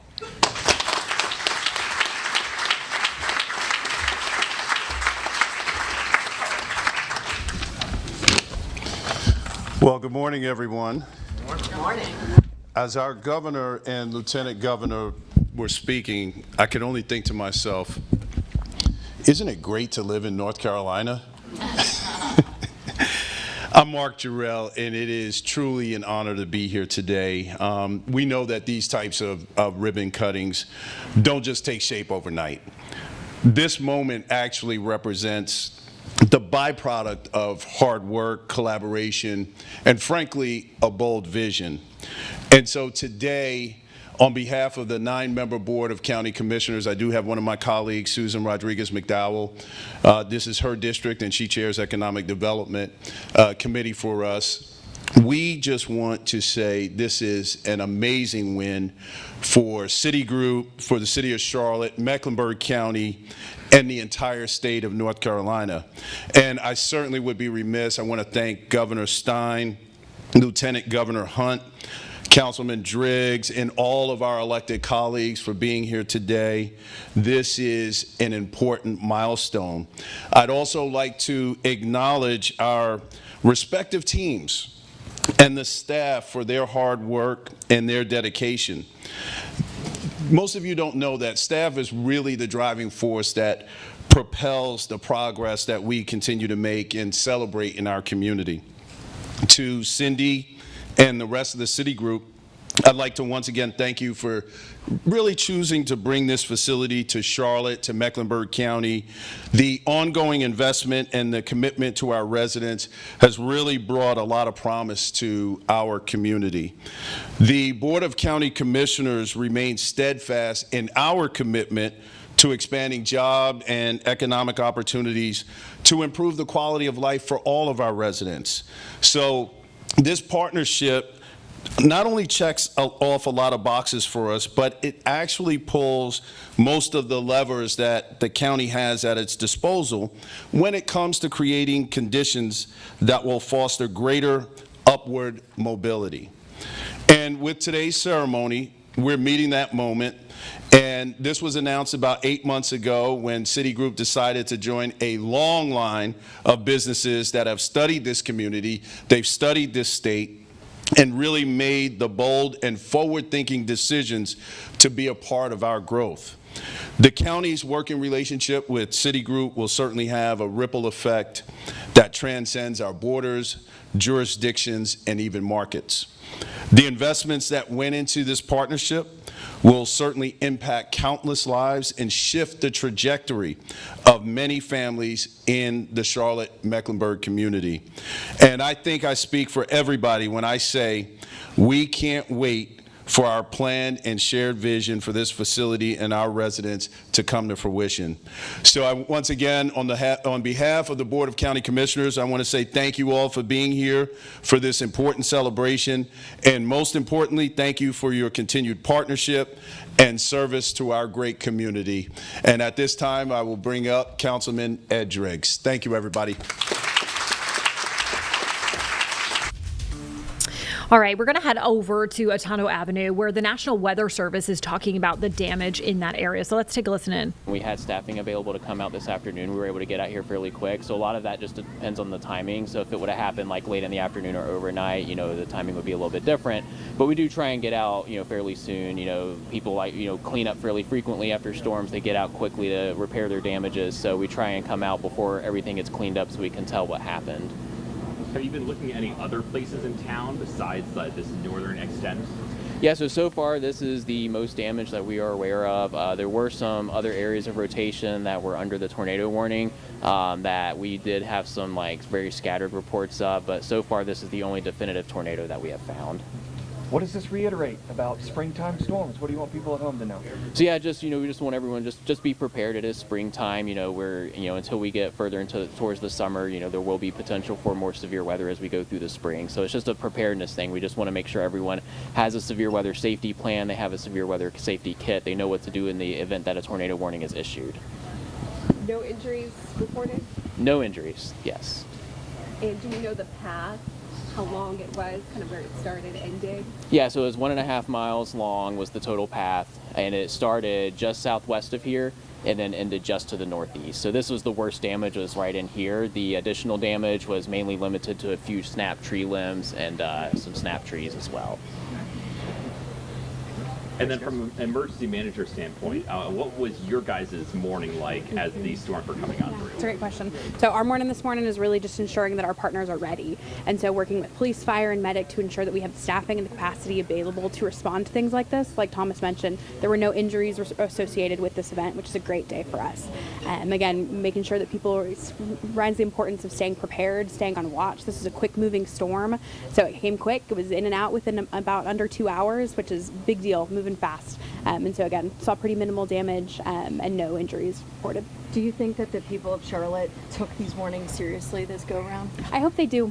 I know that we got some texts from friends saying that they were, sheltering in place at their workplaces or going into basements or things like that. And so I think it's a great reminder to ensure that, at work or at home or other places you go, that you know where to go during a storm, that find the safest place, the most interior room with no windows or lights or bathroom or windows or things like that. Again, just ensuring we all can stay safe. Thanks, guys. Thank you. Thank One you. more question for you. So this was obviously a very fast-moving line of storms. What challenge did that cause for you guys in terms of, getting the warnings out as these storms were coming through here at such a quick pace, like highway speeds? Yeah, when the storms are moving quick, a lot of these tornadoes will spin up fast. So it's just one of those things where we know the environment's favorable. So as soon as we start to see those indications that a tornado may occur, we try and get that tornado warning out as quickly as possible. It also makes it challenging for the damage surveys. Fast-moving lines of storms, it's hard to differentiate, was the damage from straight-line winds or was it from tornadoes? In this case, we were able to use the radar data to see exactly where we were. So we know where we are on the road as we're driving and looking at damage. We can compare that to the radar data to determine was there rotation here or was it just straight line wind, and that helps us differentiate with these fast moving lines. Thank you. Everybody good? Thank you. Great. Sweet. Thank you. Thank you guys for Thank you very much. Yes, thank you very much. Okay, you just heard the National Weather Service there confirming an EF0 tornado. So I want to talk about EF0 tornado really quickly. The National Weather Service has 6 different ratings. They're 0 through 5. 0 is 65 to 85 miles per hour. They did say that they had rotation, and they were saying that these winds got up to 85 miles per hour. So we did see that damage over there with that roof that was taken off on Atondo Avenue. Let's head over to Washington, D.C., because remember we told you that there was storms heading that way. You can see all of that extensive rain, seeing a lot of wind over there. As we are looking at Washington, D.C. right now. If we take a look at the radar, you can see all of that red, severe storms and weather. James, what can you tell us about this a little bit? This is a part of that same system that is impacting the entire East Coast, Megan, and kind of moving through the area just north of the White House and the downtown area of Washington, D.C. The National Weather Service does have a severe thunderstorm warning up, and this is for the possibility of 60-mile-per-hour winds and a possibility of a tornado here in the D.C. area. This is kind of between D.C. and Baltimore. So kind of a continuation of that same energy that came through the Carolinas is now impacting the nation's capital. And, of course, this is the camera we show you guys all the time on Live Impact News whenever we're talking about the president or things that are happening in the nation's government. And the same angle right now is just showing us the intensity of that rain as it comes through the nation's capital, Megan. Yeah, definitely. Okay, we're going to take a quick break right here on Live Impact News, but keep it right here on WCNC Plus as we continue to update you on the damage here in Charlotte and as the storms continue in Washington, D.C.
Welcome back to Live Impact News right here on WCNC Plus. I'm Megan Bragg. Thank you so much for joining us on this Monday.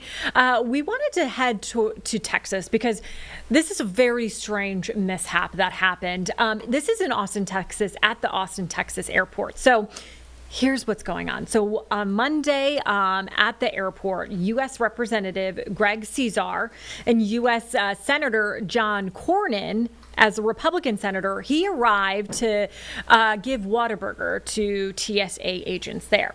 Well, the Democrat and Republican kind of got into it, so there is this exchange on camera. So let's take a look at it. Congratulations on the Oscar. Well, you know, the only acting award should go to Senator Cornyn, who has refused to fund TSA. Just last week, the Democrats in the Senate and the House offered a bill to fully fund TSA, and Senator Cornyn and the Republicans blocked it. So I'm kind of confused about why Senator Cornyn would be here having a press conference at the airport about funding TSA when it's him who has blocked the funding. Congressman, you know that's not true. Oh, no, the don't. Democrats have blocked it. Hold on. No, Rudy, no. Rudy, no.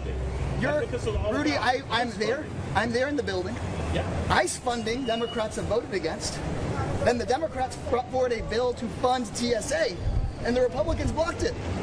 That's the truth. There's only one truth. No matter what Donald Trump wants to do. No, there's one truth. One truth.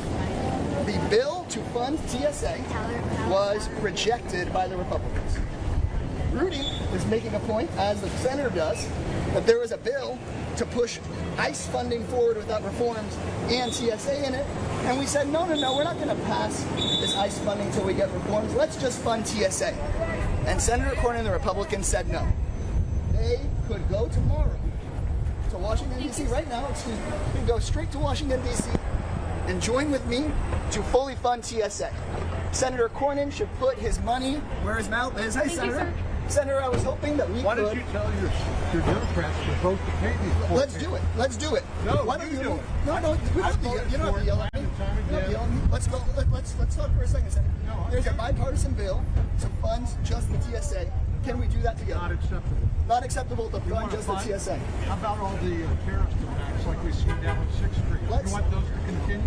These people are keeping us safe.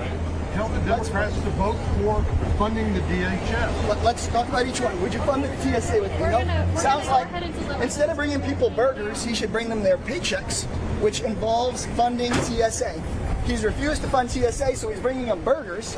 He's over here talking about funding ICE, but when I asked him about funding TSA, he said he wouldn't fund TSA. That was helpful, yo. But it sounds like, you guys should ask him, it sounds like he won't fund TSA. It sounds to me, I mean, you guys got the exchange on camera. I asked him if he'd fund TSA, and he started talking to me about funding ICE. Well, look, he and I have a disagreement about funding ICE. That's okay. The senator and I know each other. We take this flight together. He usually is an honest guy, but he's out here saying he's trying to fund TSA when he just told me out there he's trying to fund ICE. Why is he acting different? I think it's because he's trying to out Ken Paxton.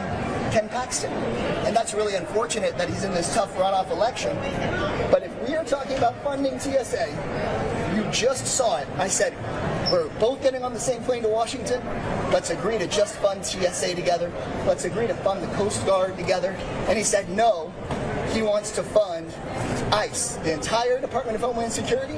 I've said, let's fund the Coast Guard, let's fund cybersecurity, let's fund TSA, and let's have a separate conversation about ICE and CBP because we disagree.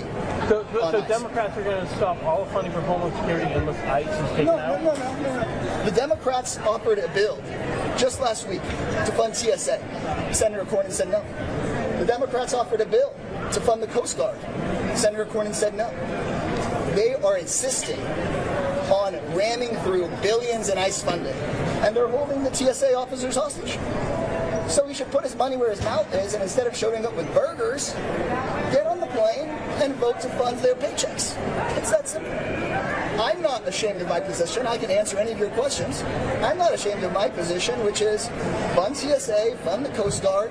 But you know what? Before I give billions more to ICE, who already have billions and billions of dollars, we should get the masks off and make them follow warrant requirements. I'm comfortable with that position, but he refuses to answer questions here because he's over here trying to tell you he's trying to fund TSA when he's the guy who just blocked funding for TSA last week. Well, and the Republicans are continue to blame Democrats for stalling the Homeland Security bills, which has been creating these lines. They're going to blame Democrats over and over again. Right, the question is whether or not, and I appreciate folks in the media asking them the question, because Democrats in the House and the Senate have said, TSA we don't got a problem with. Let's fund it. Why would he say no? Ask yourselves why you would say no. The only reason no, when you used to have one of the moderate senators from Texas, the only reason he's doing this extreme stuff and making things up and sprinting off is because he's trying to out Ken Paxton, and that's really unfortunate. Do you think there's any realistic reforms that both Democrats and Republicans can agree on to get this shutdown man, stopped? Look, I've gone and talked to people all over Texas, to Republican voters, and Republican voters, many of them agree with me, it doesn't make sense for ICE officers to wear masks and not have badges. There's lots of things that Democratic Texans and Republican Texans agree on. I just can't get Republican senators like John Cornyn to ask for basic reforms from the guy who they're trying to get endorsement from, Donald Trump. That's the sad thing it all comes down to. I think in these guys' hearts, they know they want to take the masks off and have these guys follow the Constitution and get warrants, but he's bootlicking so hard to get Donald Trump's endorsement that he's willing to go to any length, no matter how degrading it is. And to me, that is really sad from the senator who we used to think of as a little more independent, a little bit more Texas tough. All right, guys, anything else? I mean, guys, check the stuff on the floor. It is clear as day which party has offered to fund TSA and which hasn't. This is not, like Rudy said, a two alternative truths world here still, guys. Okay, thank you all very much. Thank you so much. Okay, so very heated exchange there. You can see lots of emotions behind that. This is what John Cornyn had to say. Ready to roll? Rolling. Let me switch out here. Sorry.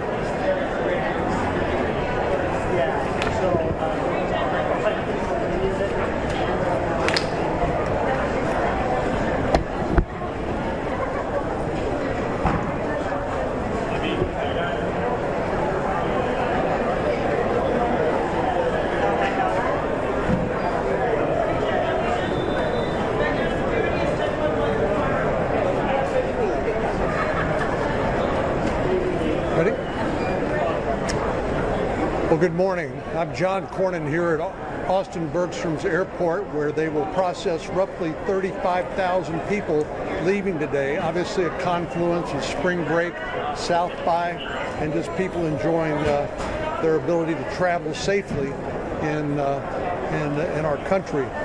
Unfortunately, what's happening in Washington, D.C. now, thanks to Chuck Schumer, is an absolute disgrace. They've taken the wrong hostage. They've decided not to pay the men and women that are keeping us safe in our airports and in our skies in order to try to extract some political advantage. These people don't have anything to say about who gets paid and who does not get paid. That's Congress's job. And Democrats have refused to fund the Department of Homeland Security at a time of heightened danger to the American traveling public. And it's not just folks in the airports.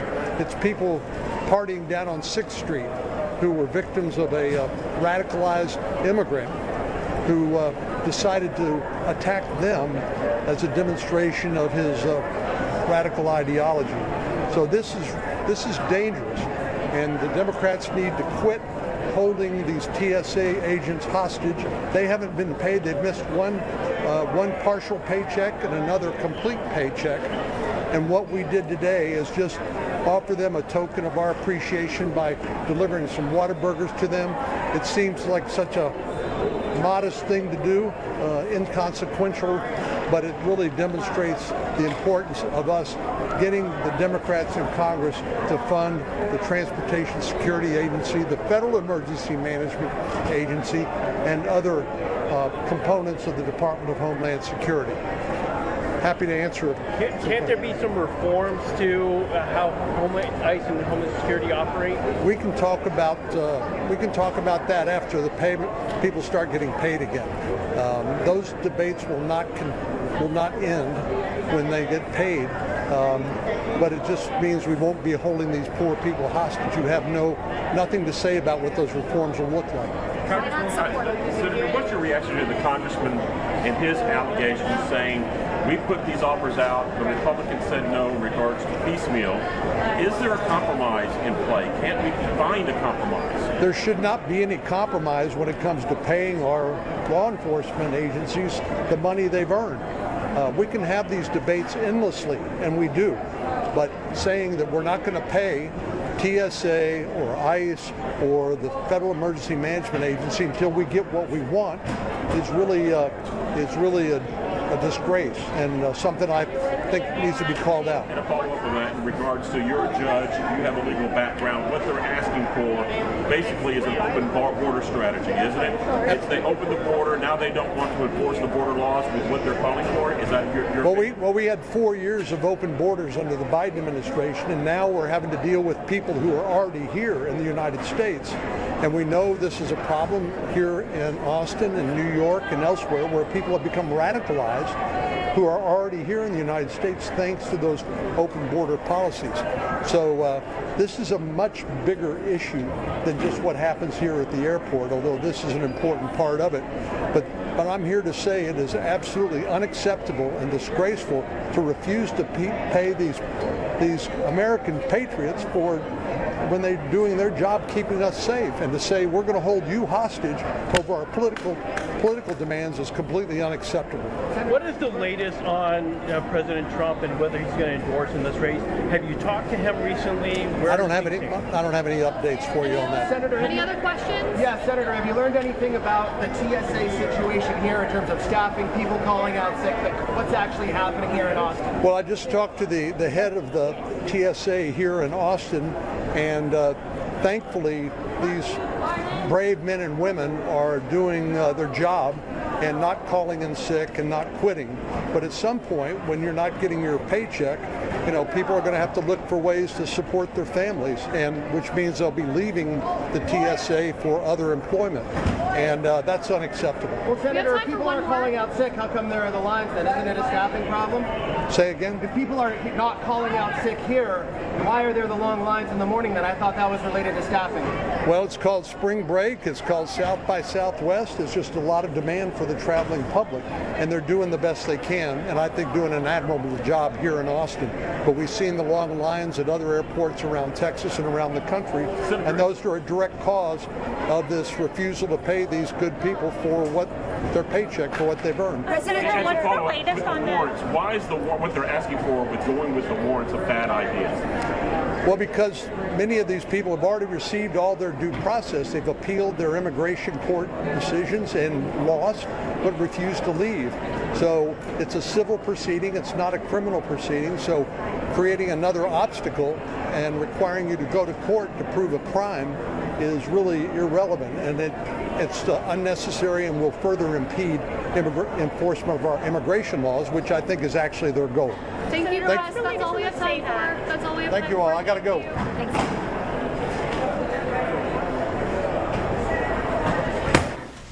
All right, we're going to take a quick break right here on Live Impact News on WCNC Plus, but keep it right here with us. We'll be back in about 2 minutes.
Welcome back to Live Impact News right here on WCNC Plus. I'm Megan Bragg. Time now is 2:37.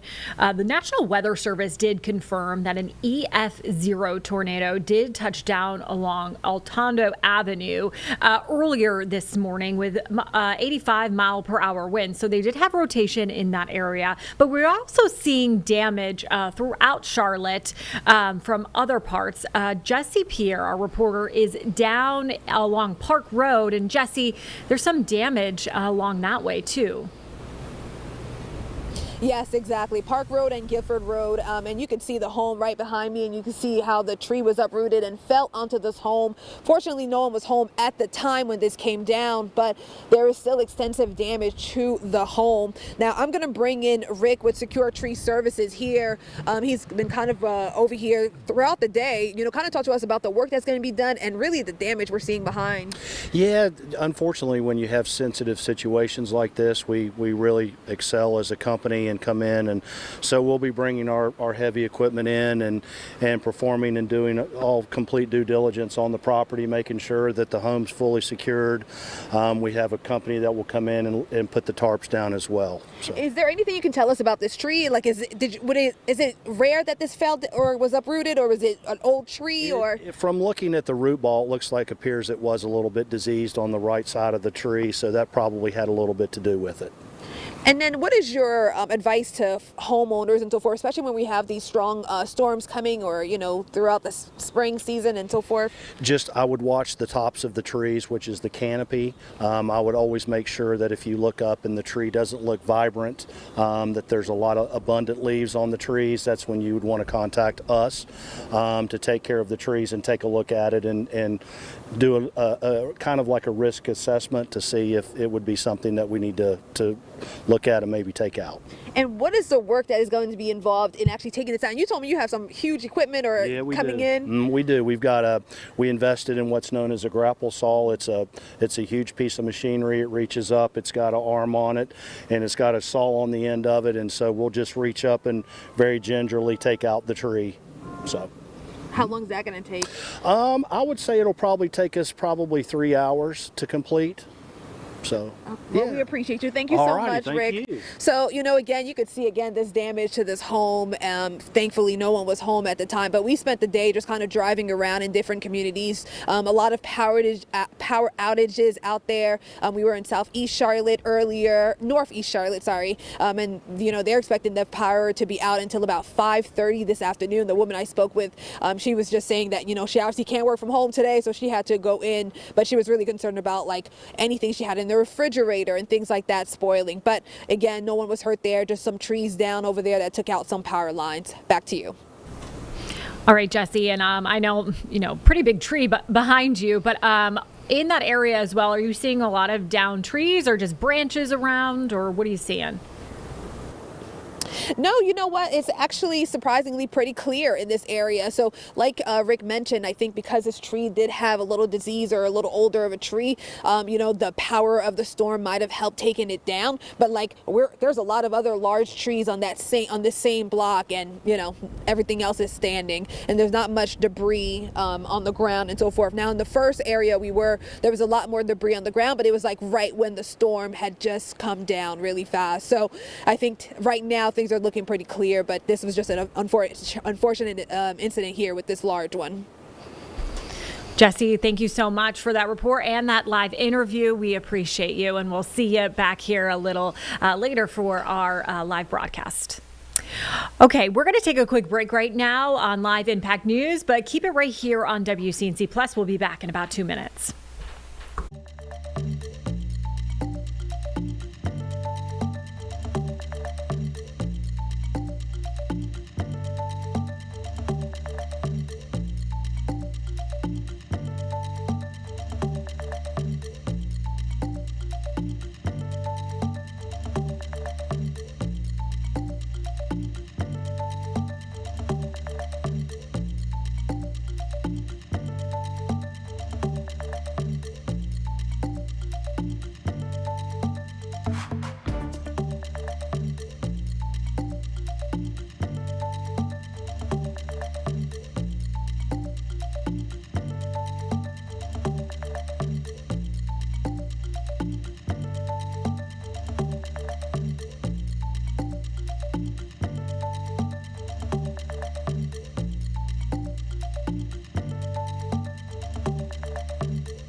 Welcome back to Live Impact News on WCNC Plus. We are still experiencing some power outages across our area. About 1,000 power outages in Mecklenburg County. Caroline Fountain with Duke Energy is joining us now. Thank you so much for being here. What can you tell us about the latest power outages? Well, what we've been seeing are down trees, down limbs on our power lines. And of course, our crews are out restoring power as quickly as possible. And thankfully, I know we were anticipating very, very high winds. I know it really depended on where you were, on what level of impact that we've seen. But thankfully, we've been able to quickly restore that power for our customers. What would you say to the customers that are still experiencing those power outages? When are they expected to have their power back, or, how will they know when their power could be coming? For sure. So one thing that you can do is go to our Duke Energy outage map, and you can see right there your estimated time of restoration for your particular outage. A couple of that I saw, some were set for around 3 o'clock, others around 5 o'clock this evening. So of course, it's going to depend on the level of damage. If there's large trees that were involved, of course, they would have to be removed first, and then our crews will be able to restore power. So it's really going to be a case by case basis, but your best bet is to go to the outage map and check it there. And we're seeing that outage map right now on your screen. Caroline, when we do see these kinds of storms, is it really just the trees and the down power lines that are really the big issue here, especially when those trees do topple over? When we do see high winds, that is truly, even when we had ice, right, back in January, that's when we see tree limbs impacting our lines. And so it's really that first step is getting out, assessing the damage, getting tree crews out to clear that damage, and then having our line workers restore the power poles if impacted, and restore the lines as well. All right, Caroline, thank you so much for that update. We really appreciate you. And like she said, be sure to check that power map too if you want to know when power will be restored. Caroline, thank you. All right, we're going to head on over because Lindsey Graham, Senator Lindsey Graham, was speaking earlier today about a bunch of different topics. So let's take a listen in to see what he had to say. I count my blessings every day. Things were good until they're not. Does that sound familiar to people listening? You wake up one day and your life's turned upside down. So Darlene comes along and we're living good life. I'm going to the University of South Carolina, the first of my family to ever go to college. And my mom gets diagnosed, our mom gets diagnosed with Hodgkin's disease. She's much younger than my dad. And she goes first, and everybody thought she would be around when he was gone. 15 months later, he dies. So I'm 22, and both my parents are gone, and my sister's 13. I know what it's like to have your life turned upside down. People help me, my family and my friends. If there's a self-made man in politics, it is not me. I'm here today because of all of these people from day one. Denise, Greg, the whole team. So I understand where I came from, and I understand what a blessing my life has been.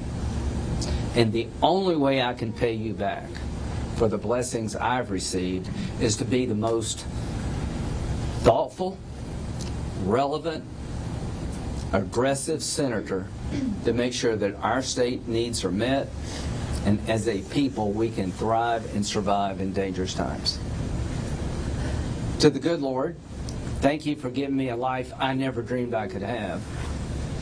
So this campaign is going to be about you.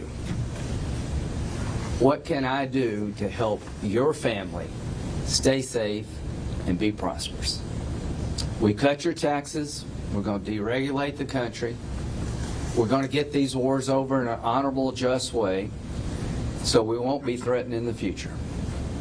If the radical cleric in Iran had a nuclear weapon, he would use it. Just as certainly as Hitler would have used it. He would kill all the Jews and we're next. Thank God he didn't get there. Thank God for President Trump. Thank God for our men and women in the military. If you're not in awe, there's something wrong with you about who they are. Now, how are they able to do what they've done? Prepare, train, and be equipped. I'll put my efforts to make sure the military has what they need to win the wars we're in ahead of anybody in the United States Senate. I never lose sight of that. And the dividends you see, as a result, you see the dividends of what we're able to do in Venezuela and now Iran. These wars will be over, and when they're over, we'll be safer. Your gas prices will go down, not up. 31% of the known petroleum reserves in the world are in Venezuela and Iran. We're going to have partners in Venezuela and Iran soon that will help us, and the biggest loser will be China. So America's position in the energy markets when these wars come to an end is going to be dominant. We're already energy independent. If we can have a say about production over there to the benefit of the United States. All right, listening to Lindsey Graham there. We're going to take a quick break right here on Live Impact News on WCNC Plus. But when we return, we're going to talk to Chief Meteorologist Brad Panovich. He's talking kind of about those severe storms that did come through earlier today. So we'll be right back right here on Live Impact News.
Welcome back to Live Impact News right here on WCNC Plus. I'm Megan Bragg, and I'm going to be joined with Chief Meteorologist Brad Panovich. Brad, one of the hardest working people I know. He has been here all morning tracking these severe storms, and National Weather Service actually confirmed an EF0 tornado. Tell me a little bit about that. Yeah, so we weren't shocked. Like I think I said in the air, and I didn't want to pull the rug out from under them. But when I saw the pictures come in, and we were tracking this in real time, Meg. As soon as I see that on the radar and then I get pictures, I was 99% sure it was a tornado just because we had those two pieces of information. So, James, if you can bring up my laptop, I'll show you. So we're going to go back in time. This is not current, so everybody watching, this is past. This is from 9:24 this morning. This looks like a mess to most of you. It looks like paint on a map. What I'm going to show you is I'm going to go through time, and I was in here with Chris Mulcahy. We were tracking this, and I would say it was about 9:30ish. I'm going to zoom in, and there's this little bright return. It was kind of northwest of Uptown. I was like, whoa, that's some circulation. So that caught my eye. There was no tornado warning at the time. And we actually said, I think we're going to have a tornado develop here. But what was interesting is that little couplet, we call it, there's definitely rotation there, was pretty strong. A secondary one formed just west of Uptown near Sedgefield where that tree came down. So I think that might have been the first touchdown. And then it pushed off to the east. And you're going to see right here, I'm going to pause it right here. There's Charlotte in the middle of your screen. You guys see that little green area just north? That's a tornado signature on radar, and that is right over Atondo Avenue. I mean, we were actually calling Atondo Avenue on the air when we were tracking this, and it moved off to the east. The tornado warning came out where we tracked it. We didn't hear anything, Meg, and then a couple minutes later, I get this first message, JJ, thank you so much, on Instagram, sends a picture of that roof off that warehouse, and then sends me more pictures, and I was like, we had a tornado touchdown. And that's kind of where we were. And kudos to the Weather Service. I haven't seen them come up here this quick and do a damage survey in a long time. But they confirmed it's an EF0 tornado. And for folks that don't know, the scale does go from 0 to 5. It's not a 1 to 5. It's a 0 to 5. EF0 tornadoes can have winds almost to 90 miles per hour. Pretty strong winds. And 1.5 miles long. That's pretty long. And so we haven't got the actual track. I'm hoping to get the map. But I'm kind of curious what other areas were impacted north of Uptown. And that's just one tornado we only know of right now. Could there have been more? Certainly. They're going to try to probably check out a few other areas today and tomorrow. I know, Atondo Avenue was the one that was really hit. We saw Becca's live shot there with the roof and everything. It looked pretty strong. But you were saying that, or they were saying they think it was a mile track, and you're saying we need to look into that a little bit more. Is that something... how long do these tornadoes usually go? I mean, is that a long time? That's not super long, but for these type of tornadoes, we call them QLCS tornadoes, and Chris and I were talking a lot about that. These are the type of tornadoes we hate because by the time they show up on the radar, they're usually gone. So they're very quick hitting. And so 1.5 miles is pretty long for one of those. Oftentimes we're talking like 1/4 mile, 1/2 mile, very narrow, only 25 yards wide. And that's the thing about tornadoes in general. When we forecast tornadoes, we can't tell you the exact spot they're going to form ahead of time. I wish I could. That would be like, I'd be making a whole lot more money, Meg. And I'd probably be doing something else if we could do that. We know the ingredients are favorable somewhere in the Piedmont. And then the day of, when the storm forms, we can kind of pinpoint and track where they are. So we don't anticipate when we have a tornado day like today that, everyone's going to be impacted. But a business like that or a home like that, that's what we're worried about. And that's why we always want you to be extra cautious on days like this, because we anticipate 1 or 2 of these are going to happen. We just don't know where they are ahead of time. It's only going to be one of those things that will show itself like it did in this case in real time. And luckily, no one was hurt, which is awesome. And their business, actually, no product was hurt either. So that is some good news for them as well. Other areas you said that we will still continue to watch. I know Sardis actually got hit a little bit too. Yeah, so what's interesting is so we had this damage north of Charlotte. And then south side, at the same time, there looked to be straight line winds of some kind, because I can see that on the radar as well. There was a bunch of damage in Freedom Park. And so when I look at this at Freedom Park, which is just south of Uptown, it's right in here, there's that bright shade of green. That's not rotation, but that is strong straight line winds of maybe 60 miles per hour. We also got damage reports from Gaston County, Cleveland County, and then this same storm tracked all the way out towards Albemarle, and I got damage from the Baden area, which is right on Baden Lake, which is in eastern Stanley County. So there's likely that this storm did cause maybe periodic damage along its path. And we also had some reports out of Union County of a possible tornado, but I don't see anything on radar that would indicate that. It looks like straight line. And remember, at the end of the day, wind is wind. Your house, your roof, the trees, they don't care if it was from a tornado or straight line. If the wind's strong enough, it breaks stuff. So I think sometimes people feel like it legitimizes their damage if it was a tornado. Trust me, straight line winds do the same kind of damage. If it's 85 miles per hour, whether it's rotating or going straight, it's going to cause damage. And for the rest of the day, I know a lot of folks are like, okay, are we going to get hit again? What's going to happen? We're in the clear. But here's the thing. There's still a lot of weather going on.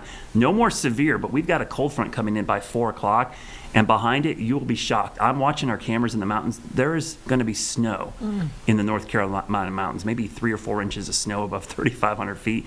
We're going to have a freeze tonight. We're going to drop below freezing tonight, tomorrow, and Wednesday. We're going to get a 2-day return of winter. So if you put the winter coat away, the gloves, the hat, you might need it back out, because tomorrow we're not going to get out of the 40s for St. Patrick's Day. It's going to feel like Ireland here tomorrow, because it'll be chilly, and that's going to last through the middle of the week. But as March and Charlotte go, by the weekend it could be 80 degrees again.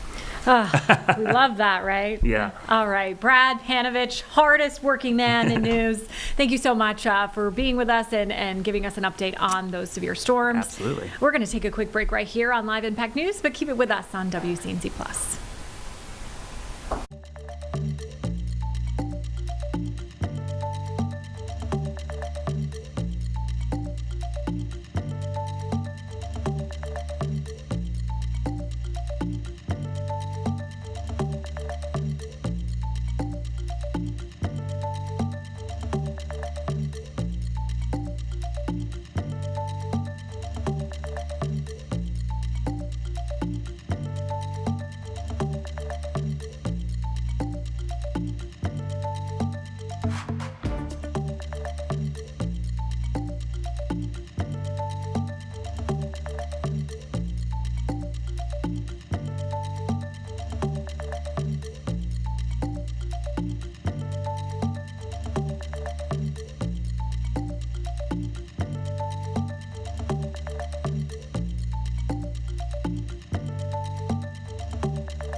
All right, folks, welcome back to Live Impact News. I'm Vanessa Rufus, taking over for Megan Bragg. We'll be together till 4 o'clock this afternoon.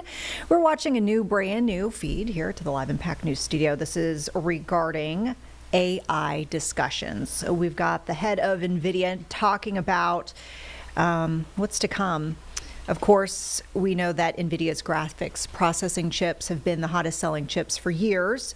We've been seeing a lot of discussion, though, about what the future of AI holds. Are we sitting on a bubble? That's a big question. Let's listen in right now. Into computing. Just like during the PC revolution, a whole bunch of new companies were created. Just as during the internet revolution, a whole bunch of companies were created. In the mobile cloud, a whole bunch of companies were created. Each one of them had their own standards. And we're talking about one of the major standards that just happened, incredibly important. And this generation, we also have our own large number of very, very special companies. We reinvented computing. It stands to reason there's going to be a whole new crop of really important companies, consequential companies for the future of the world. The Googles, the Amazons, the Metas, consequential companies that have come as a result of the last computing platform shift. We are now at the beginning of a new platform shift. But what happened in the last couple of years? Well, we've been watching, as you know, we've been working on deep learning and working on AI. The big bang of modern AI, we were right there at the spot, and we've been advancing this field for quite some time. But why the last 2 years? What happened in the last 2 years? Well, 3 things. ChatGPT, of course, started the generative AI era. It's able to not just understand, perceive and understand. It's able to also translate and generate, generation of unique content. I showed you the fusion of generative AI with computer graphics, and it brought computer graphics to life. You guys, just everybody in the world should be using ChatGPT. I know I use it every single morning, used it plenty this morning. And so ChatGPT was the generative AI era. The second, by the way, generative computing versus the way we used to do computing, it's generative AI is a capability of software, but it has profoundly changed how computing is done.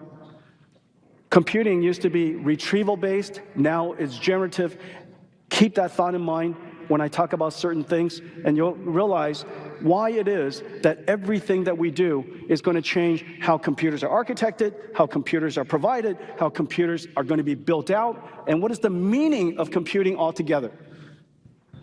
Generative AI, 2023, end of 22, 2023. The next, reasoning AI, 01, and then took off with 03. Reasoning allowed it to reflect, allows it to think to itself, allowed it to plan, break down problems, and decompose a problem it couldn't understand into steps or parts that it could understand. It could ground itself on research. 01 made generative AI trustworthy and grounded on truth. That caused ChatGPT to simply took off. And that was a very, very big moment. The amount of input tokens that was necessary in order to produce and the amount of output tokens it generated in order to reason. The model was a little bit larger. Of course, you could have much larger models. The model 01 was a little bit larger, not much larger. But its input token usage for context and its output token for thinking increased the amount of computation tremendously. Then came Claude Code, the first agentic model. It was able to read files, code, compile it, test it, evaluate it, go back and iterate on it. Claude Code has revolutionized software engineering, as all of you know. 100% of NVIDIA is using a combination of, or oftentimes all three of them, Claude Code, Codex, and Cursor, all over NVIDIA. There's not one software engineer today who is not assisted by one or many AI agents helping them code. Claude Code completely revolutionized. It's the new inflection.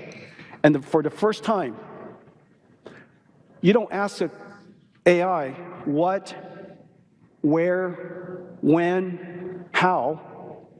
You ask it create, do, build. You ask it to use tools, take your context, read files. It's able to agentically break down a problem, reason about it, reflect on it. It's able to solve problems and actually perform tasks. An AI that was able to perceive became an AI that could generate.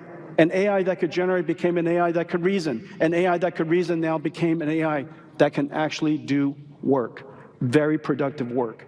The amount of computation in the last 2 years, we know that everybody in this room knows the computing demand for NVIDIA GPU is off the charts. Spot pricing is skyrocketing. You couldn't find a GPU if you tried, and yet, in the meantime, we're shipping GPUs out. Incredible amounts of it, and demand just keeps on going up. There's a reason for that. This fundamental inflection. Finally, AI is able to do productive work, and therefore, the inflection point of inference has arrived. AI now has to think. In order to think, it has to inference. AI now has to do.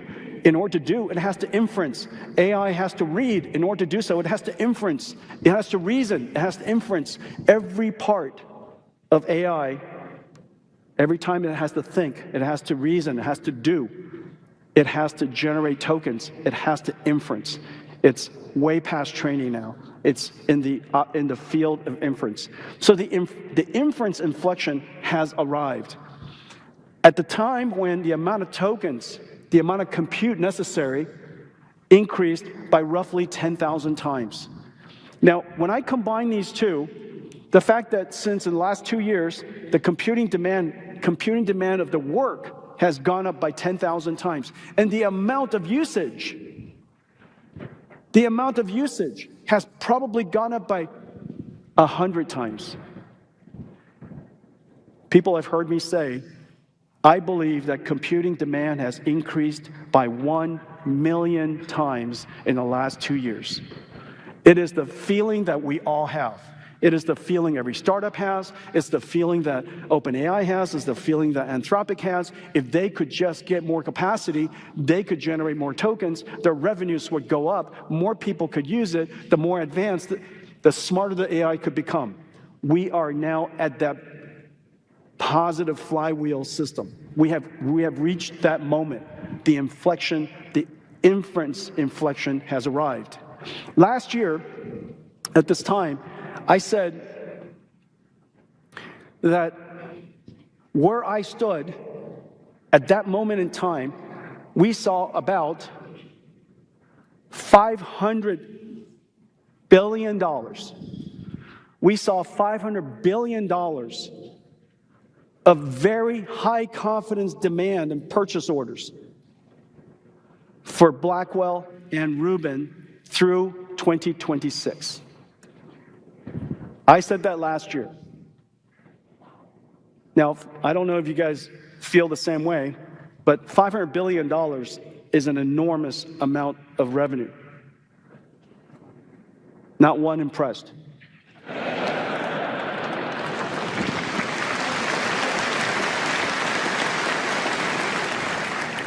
I know why you're not impressed, because all of you had record years.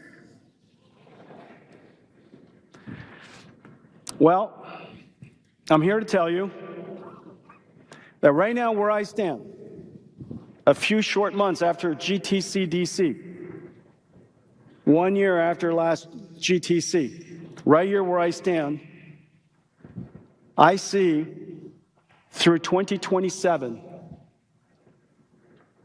at least $1 trillion.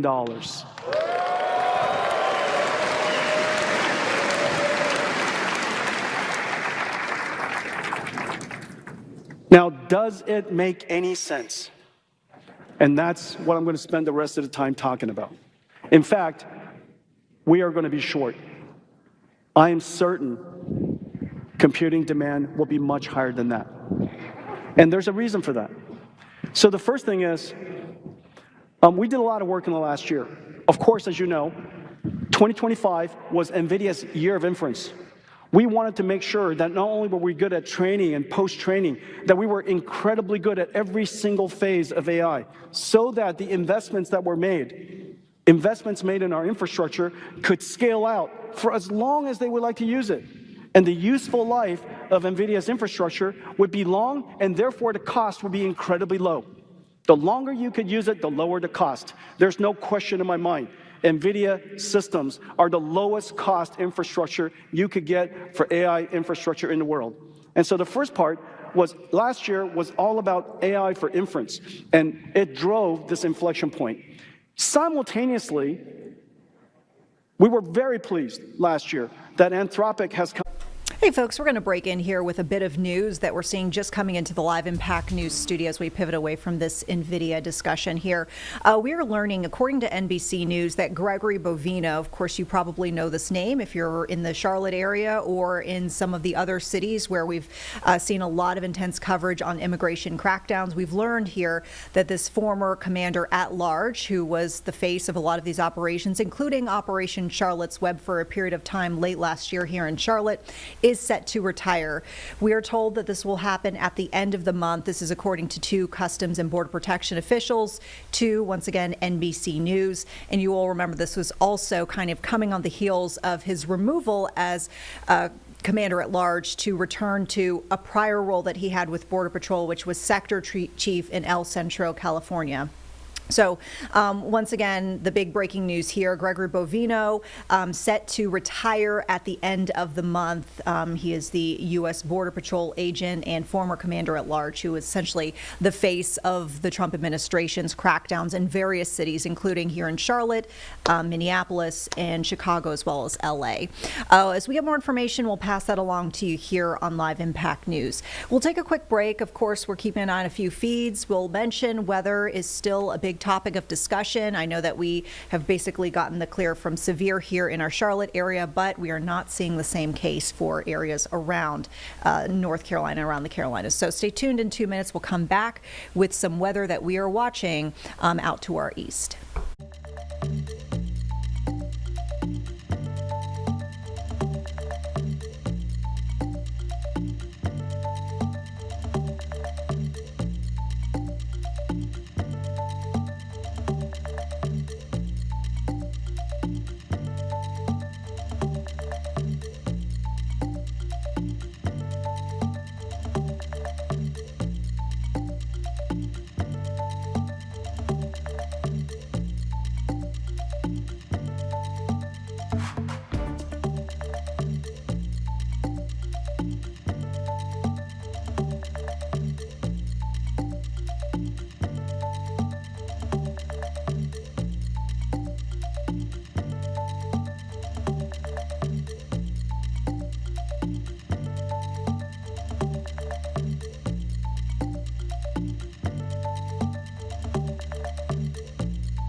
Hi, folks. Thanks so much for sticking with Live Impact News. I'm Vanessa Rufus. We are keeping an eye on weather impacts across our region, of course, coming out of the Charlotte area.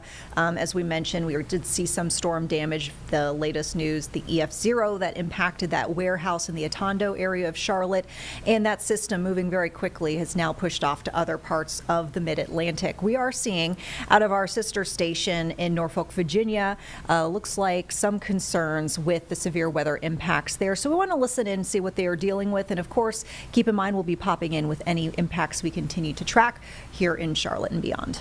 Just south of Elizabeth City now.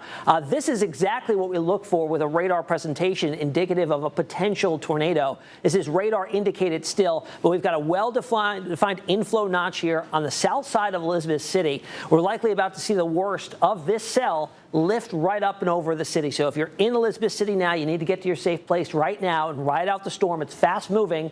It'll be in and out of there quickly, moving at 50 miles per hour right now. So in the next 10 minutes, it'll be gone off to the north. But get to your safe space now, away from any windows, as many walls between you and the outside as possible. Active tornado warning up for another 14 minutes, including the city of Elizabeth City. Moving through and lifting through the northern portion of Nixonton right now.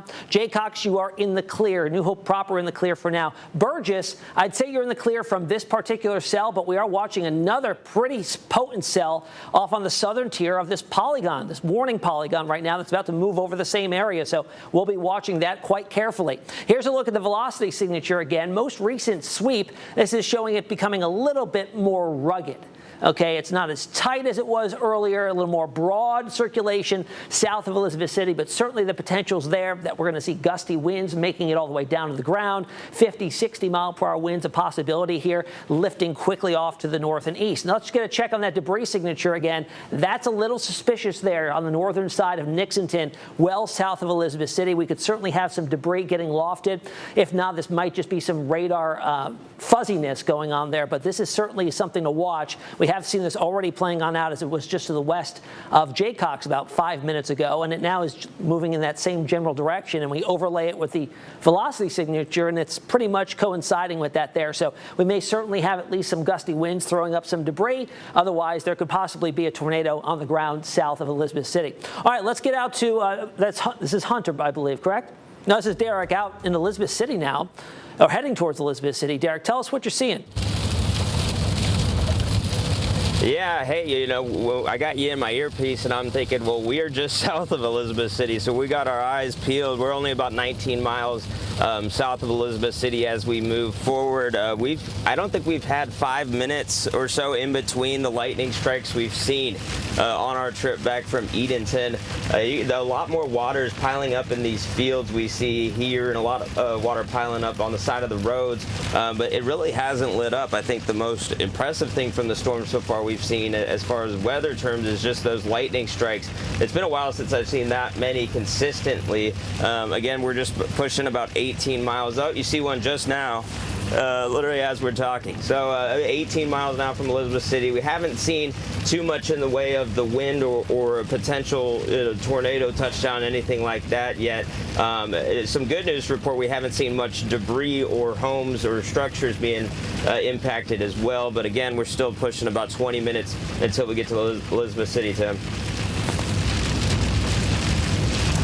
There gives the viewers kind of a first-hand experience of what's going on out there. All right, let's get back over to radar. I want to give you a look at the velocity signature once again and some of the radar estimates in regard to wind speed potential right now. Again, this is sampling aloft. Some of this could be reaching it down to the ground, but 40 to maybe 50 mile per hour wind gusts, certainly enough to cause some damage out there, with our overall couplet now situated just south on the south side of Elizabeth City right now, moving quickly on off towards the north and east. Here's how it looks on radar. We've got this inflow notch now building in northeast of Elizabeth City. Very heavy rainfall. Could be some small hail in here as well, and extremely gusty winds with an ongoing tornado warning as the cell is quickly about to exit the northern fringe of that warning here. Is up for 11 more minutes until 3:30 this afternoon. Now, to the south of this, we've got a lot more activity here. Another cell that was presenting a possible couplet earlier, still showing that too, just to the west of Durant and to the southeast of Hertford right now. It's a little more rugged and broad looking as well, but it is moving in that same general direction. So if it can encounter some more favorable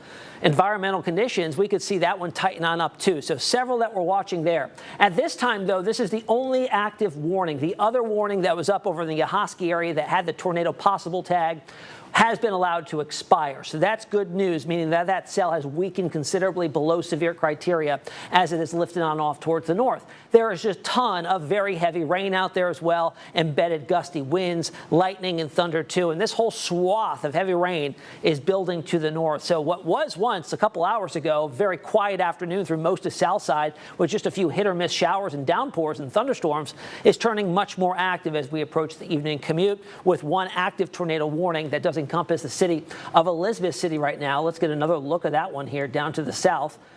We've got the couplet pretty much sitting right over Elizabeth City right now with some of the gustiest winds. Some of this just on the eastern side of the city, maybe up to 40, 45 miles an hour. Again, not getting a great gauge of things here, but our couplet itself is looking a lot less ominous. Okay, that's a good thing. We've got widespread spin here right around and just on the eastern side of Elizabeth City. I want to head out now to Hunter Force, who's out in our Weather Impact Interceptor, who's heading on out to Hertford. Hunter, you had a severe storm up that was just allowed to expire, but how are conditions looking there?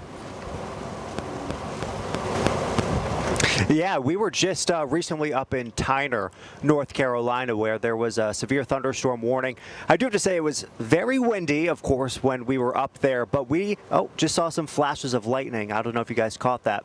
But we are now heading just to the north and east of Edenton, heading towards Hertford, where if you look on the radar, I know you've been showing it over the last 15 minutes or so, there's a good amount of lightning on the radar. We just saw a little bit here, but rain isn't too heavy right now. It's, I would say, coming down at a moderate pace here.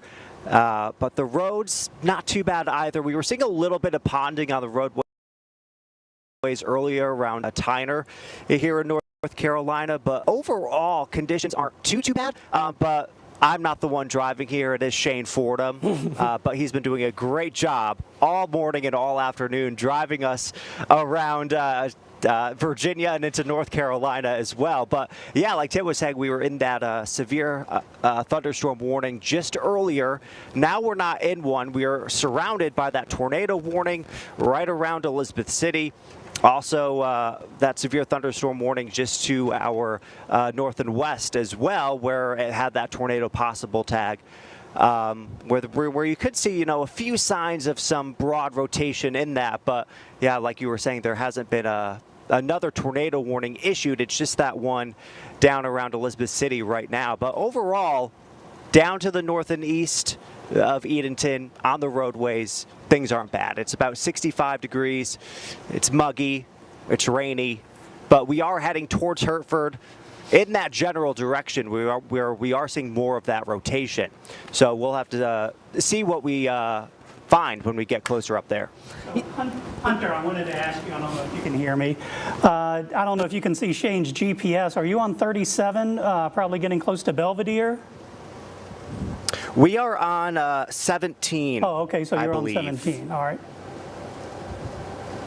Or it is 37. Okay, it's yeah, 37. That's what and I thought. 17 Yeah. Is what it says on my maps. So yeah, yes. Yeah, so you're probably getting close to the Belvedere area where the rain is lighter. But, it not too far from where you are in Hertford, and especially over towards New Hope proper. Some very heavy rain there with that storm that we've been tracking. Thanks, Hunter.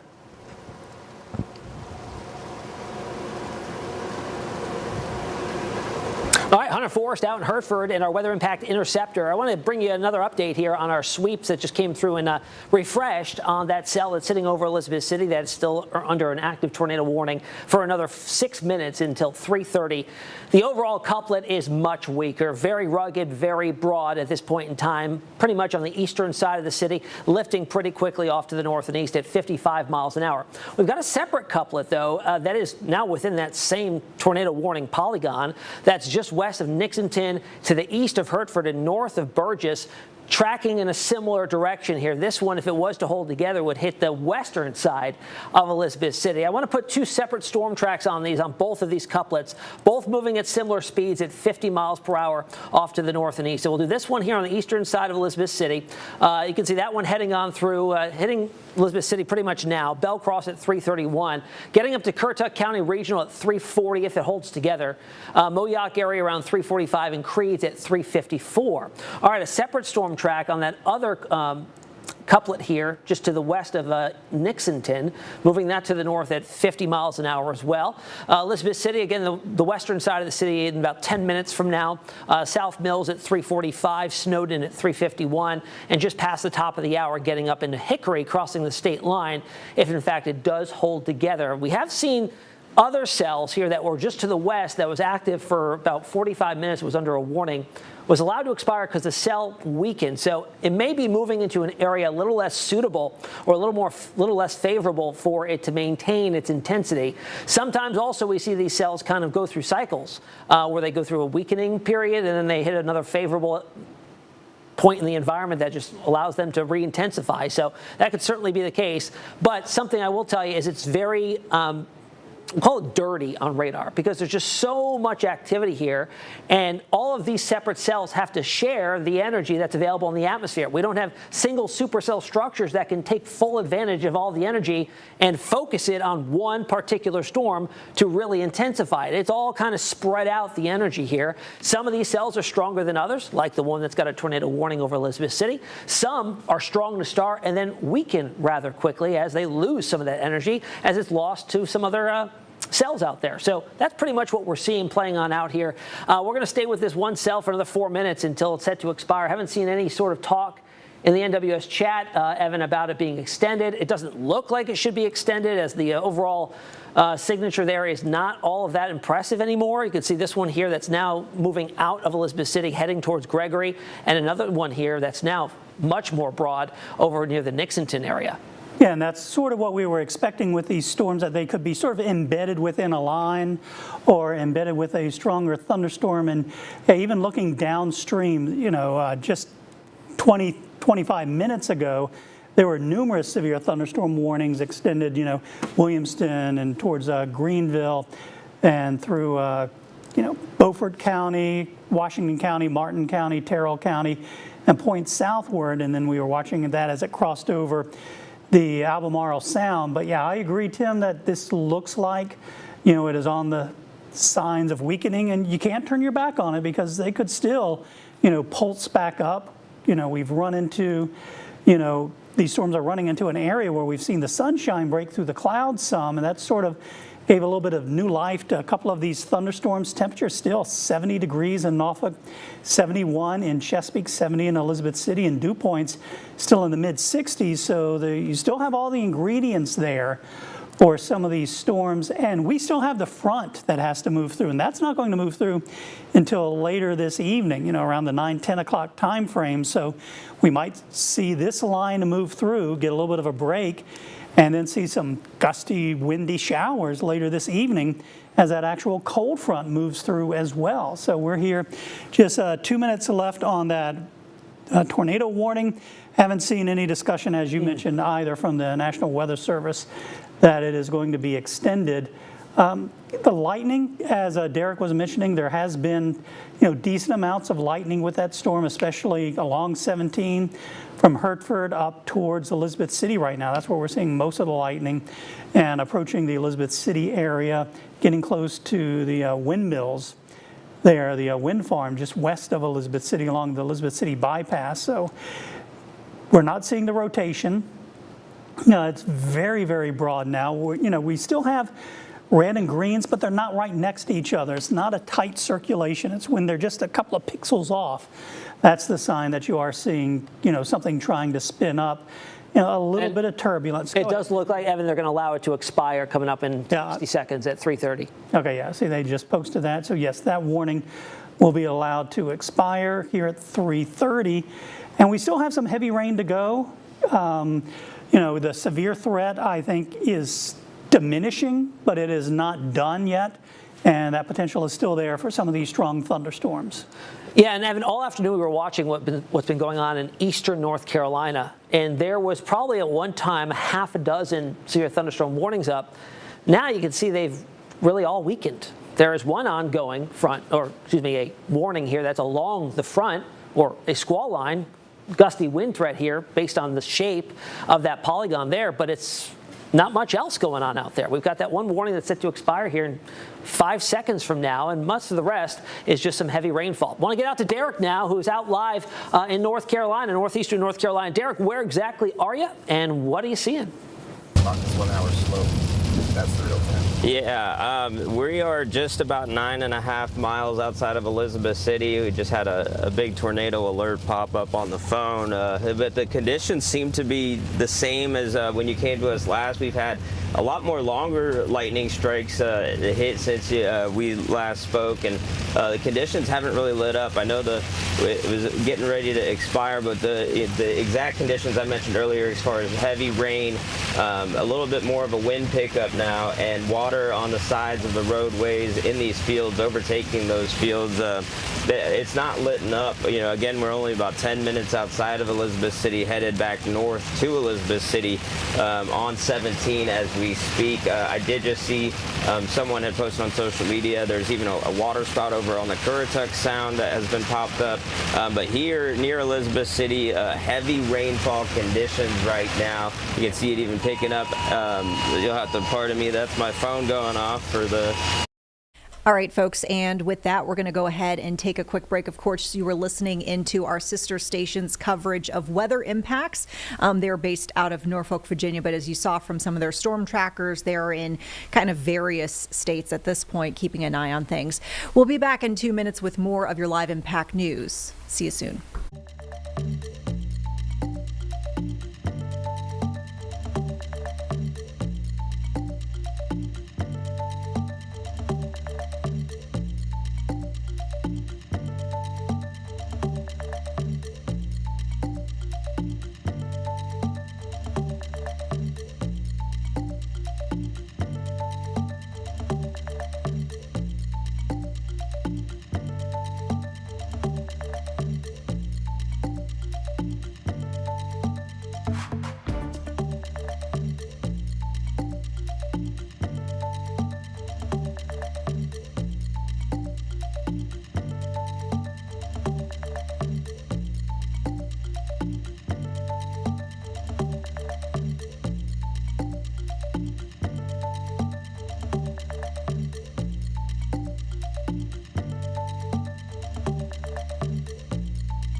All right, folks, welcome back to Live Impact News. We actually do continue to stick with weather impacts as a big headline today.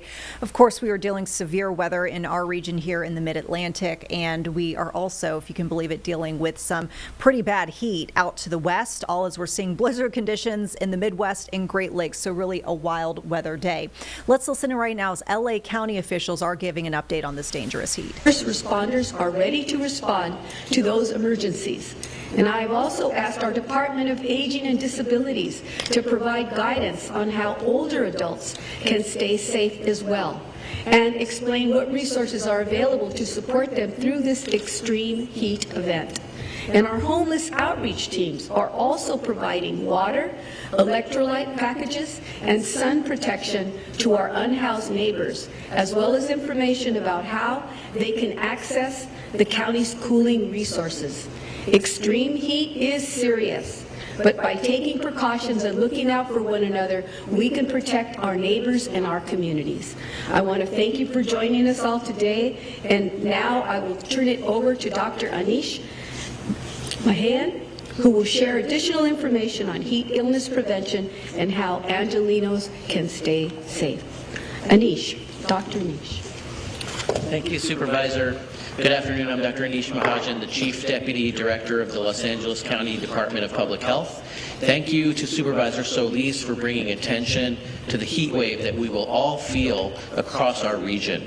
Yesterday, Public Health issued an extreme heat warning and an extended heat advisory as high temperatures have been forecasted in some Los Angeles regions. This means it's important to stay healthy and safe and keep an eye out on your older neighbors, people who live alone, and other vulnerable groups. Now, there are simple ways to keep yourself and others safe during the period of extreme heat. First, drink plenty of water and keep hydrated throughout the day. If you must go out, plan your day to avoid going out during the hottest hours of the day and make sure you wear sunscreen. Wear lightweight, light-colored clothes and wear a hat or use an umbrella. As the supervisor mentioned, cars can get very hot inside. Even if the windows are cracked open, never leave children or pets alone in cars. Call 911 if you see a child in a car alone. Most importantly, check on those most at risk for heat-related illnesses, like those who are sick or who have chronic conditions, older adults, pregnant people, children, those who live alone, pets, outdoor workers, and athletes. My favorite recommendation, visit a library or go to the shopping mall or other air-conditioned space. County and city partners have planned ways to safely operate cooling centers during the time of high heat. If you need help finding a cooling center, call 211.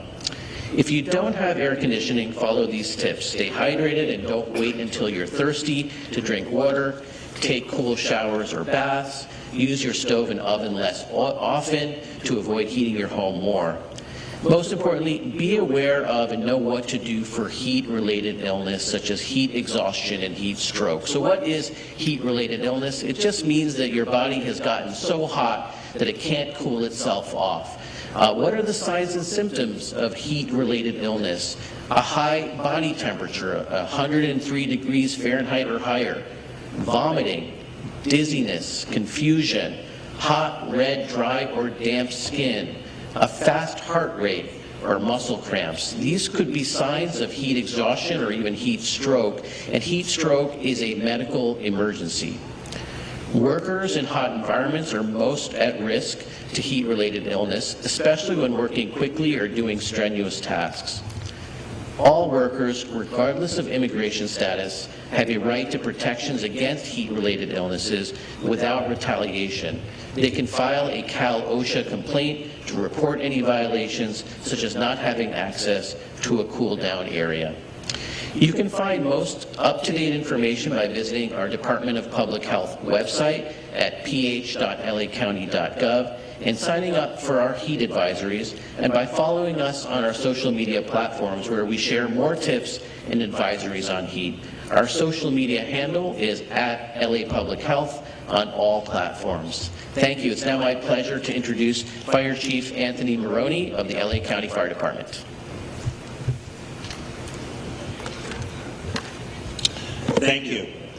The National Weather Service is forecasting a long-duration heat wave across Southern California this week, peaking midweek with temperatures 15 to 35 degrees above normal for March. This heat event will likely break daily and monthly March temperature records.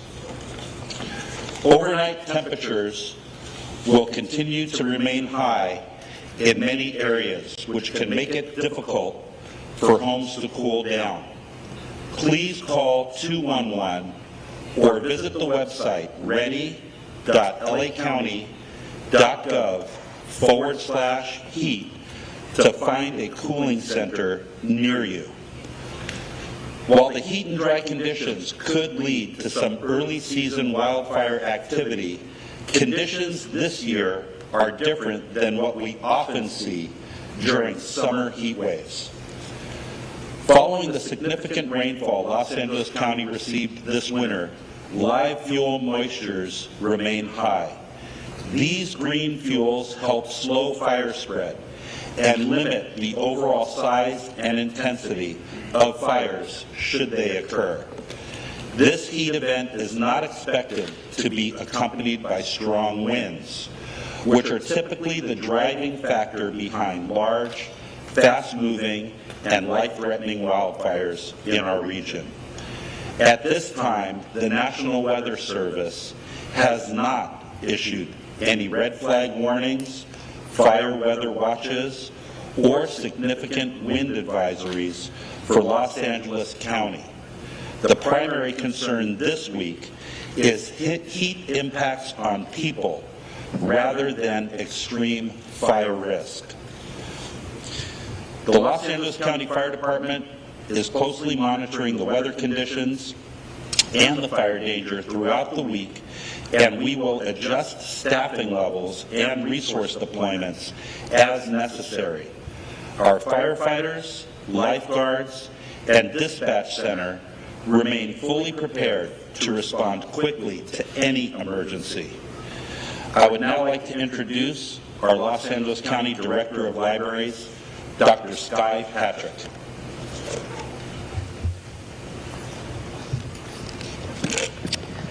Thank you, Chief Maroney. Extreme heat is upon us, and the need to stay safe and cool is critical. The Los Angeles County Department of Public Health has emphasized the most vulnerable members of our community are highest risk for extreme heat would be children, seniors, and people experiencing homelessness. Not everyone has the ability or resources to adequately cool their homes during extreme heat. That is why the LA County Library locations will be serving as cooling centers, offering safe, welcoming spaces where residents can seek relief. The LA County Library is activating its cooling centers from Tuesday, March 17th to Friday, March 20th. Cooling center hours will be 11 a.m. to 7 p.m. each day. Residents will be able to enter the library's cooling centers by 11 a.m. and remain until 7 p.m. unless the location hours are beyond those mentioned. During cooling center only hours, no library services will be offered. However, libraries will remain open to visitors to sit, read, study, cool, and comfort air-conditioned spaces. Each cooling center provides air conditioning, indoor space, seating areas, access to water, restrooms, Wi-Fi, and access to reading materials on our shelf. If you are visiting one of our locations, and during its normal business hours, cooling centers will be available. You can check out books, materials, and attend programs and access our computers. Some example of programs that will be offered will be How to Catch a Leprechaun tomorrow, Tuesday, March 17th at the Agua Dulce Library at 3:30. Another example would be at our Baldwin Park Library on Thursday, March 19th at 4 p.m. where we'll be featuring our Maker Mobile, Science of Color. Augmented cooling center locations. The following libraries All right, more on this to come as we get it here into the Live Impact News studio. We will take a quick break. In 2 minutes, we may return with this feed if it's still going, but we do have a few others we're watching around this region and beyond. We'll see you soon.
Hey folks, thanks for sticking with us on Live Impact News. We are going to take you right now live to the Senate floor as we have Senate Minority Leader Chuck Schumer speaking. Let's listen in. Because you're just finding out when you show up at the polls to vote on Election Day. It's outrageous. It's cynical. It's un-American. It's autocratic. Donald Trump knows that if the election is fair, he could lose. So instead of changing his policies, he and the MAGA Republicans, now so many Republicans, too many seem to be going along, want to make it harder for Americans to vote. That's who Donald Trump is. He's a bully. He does not know how to persuade. He threatens, he coerces, and now he's trying to do that to American democracy itself. Senate Democrats will not let Donald Trump ram this bill through the Senate. Not this week, not next week, not ever. On Iran. Well, Mr. President, the Senate's prayers are with the families of the 6 service members killed in a plane crash late last week in Iraq. 13 U.S. service members have now been killed. We hold them in our hearts, as well as everyone killed and injured in the Middle East, as well as their families. The war Donald Trump promised would be over quickly is now entering its 3rd week, and no end is in sight.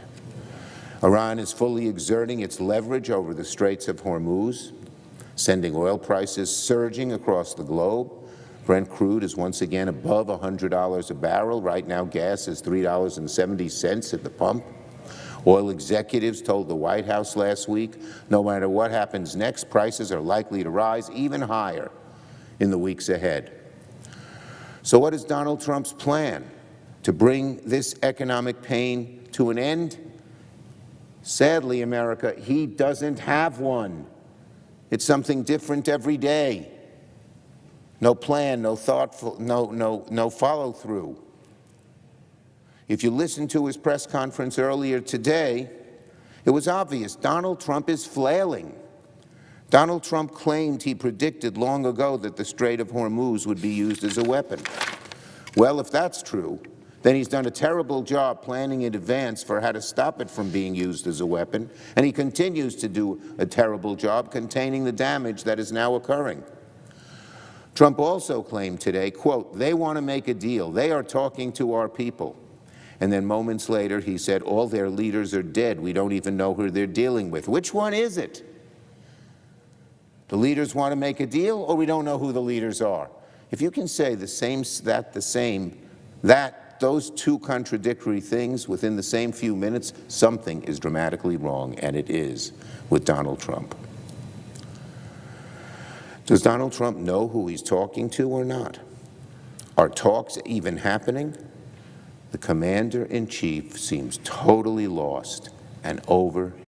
Hey folks, we're going to break away from this for just a moment to bring you some live images from here in Charlotte of weather impacts. Of course, we've got some severe weather that folks are cleaning up from now this afternoon after it blew through this morning.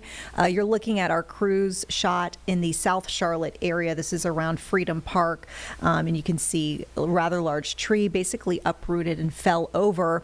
Some damage there to the roof of the home, and as we speak, got some crews that are trying to cut that tree up and get it out of the way, and hopefully the homeowner will be able to get things cleaned up pretty quickly. Just wanted to let you know our crews will be spread out across the area checking in on storm damage reports. Jesse Pierre is going to be live for us in our early evening shows from the scene to share a bit more about the scene as she's learned from homeowners and neighbors in the area. But for some perspective, this is Guilford and Park Roads, and it sounds like this tree is just one of several that fell around this area, but there were some power lines that we're hearing that were taken out in another area. And of course, we have confirmation from weather officials that there was that EF0 tornado that struck the warehouse in the Atondo area of Charlotte, northeast Charlotte. And so we'll be looking to hear more about that. You're actually looking at some video from inside that warehouse. So this was shot a little bit earlier today by our crews. This damage came around 10:30 in the morning. National Weather Service said that there was this tornado involved with 85-mile-per-hour winds that hit the building. That storm apparently covering 1.5 miles. The good news, no injuries reported, but this tornado apparently touched down near the warehouse, went through the warehouse, lifted just past the site. Some trees were also impacted in addition to the building itself.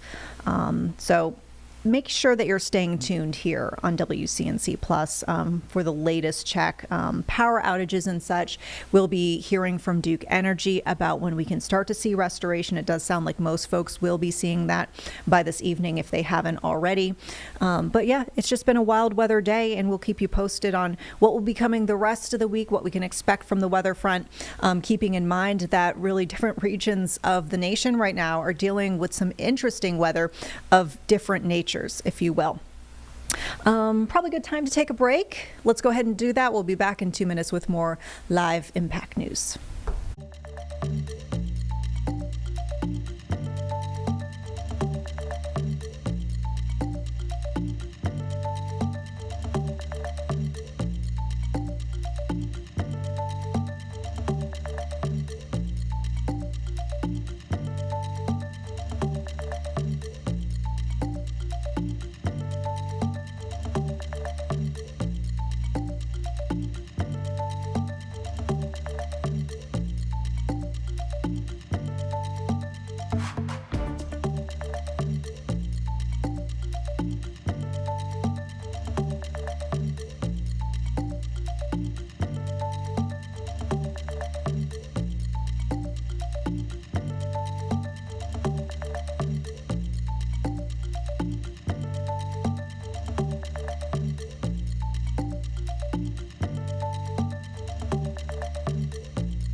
And folks, back here with Live Impact News, continuing with our check of weather impacts. Of course, we just shared with some of you the look in Charlotte. We've got still out close towards our coast weather impacts that our team at WVEC, which is our sister station in Norfolk, Virginia, they are tracking right now. So let's go ahead and listen in and see how things are faring closer to the coast.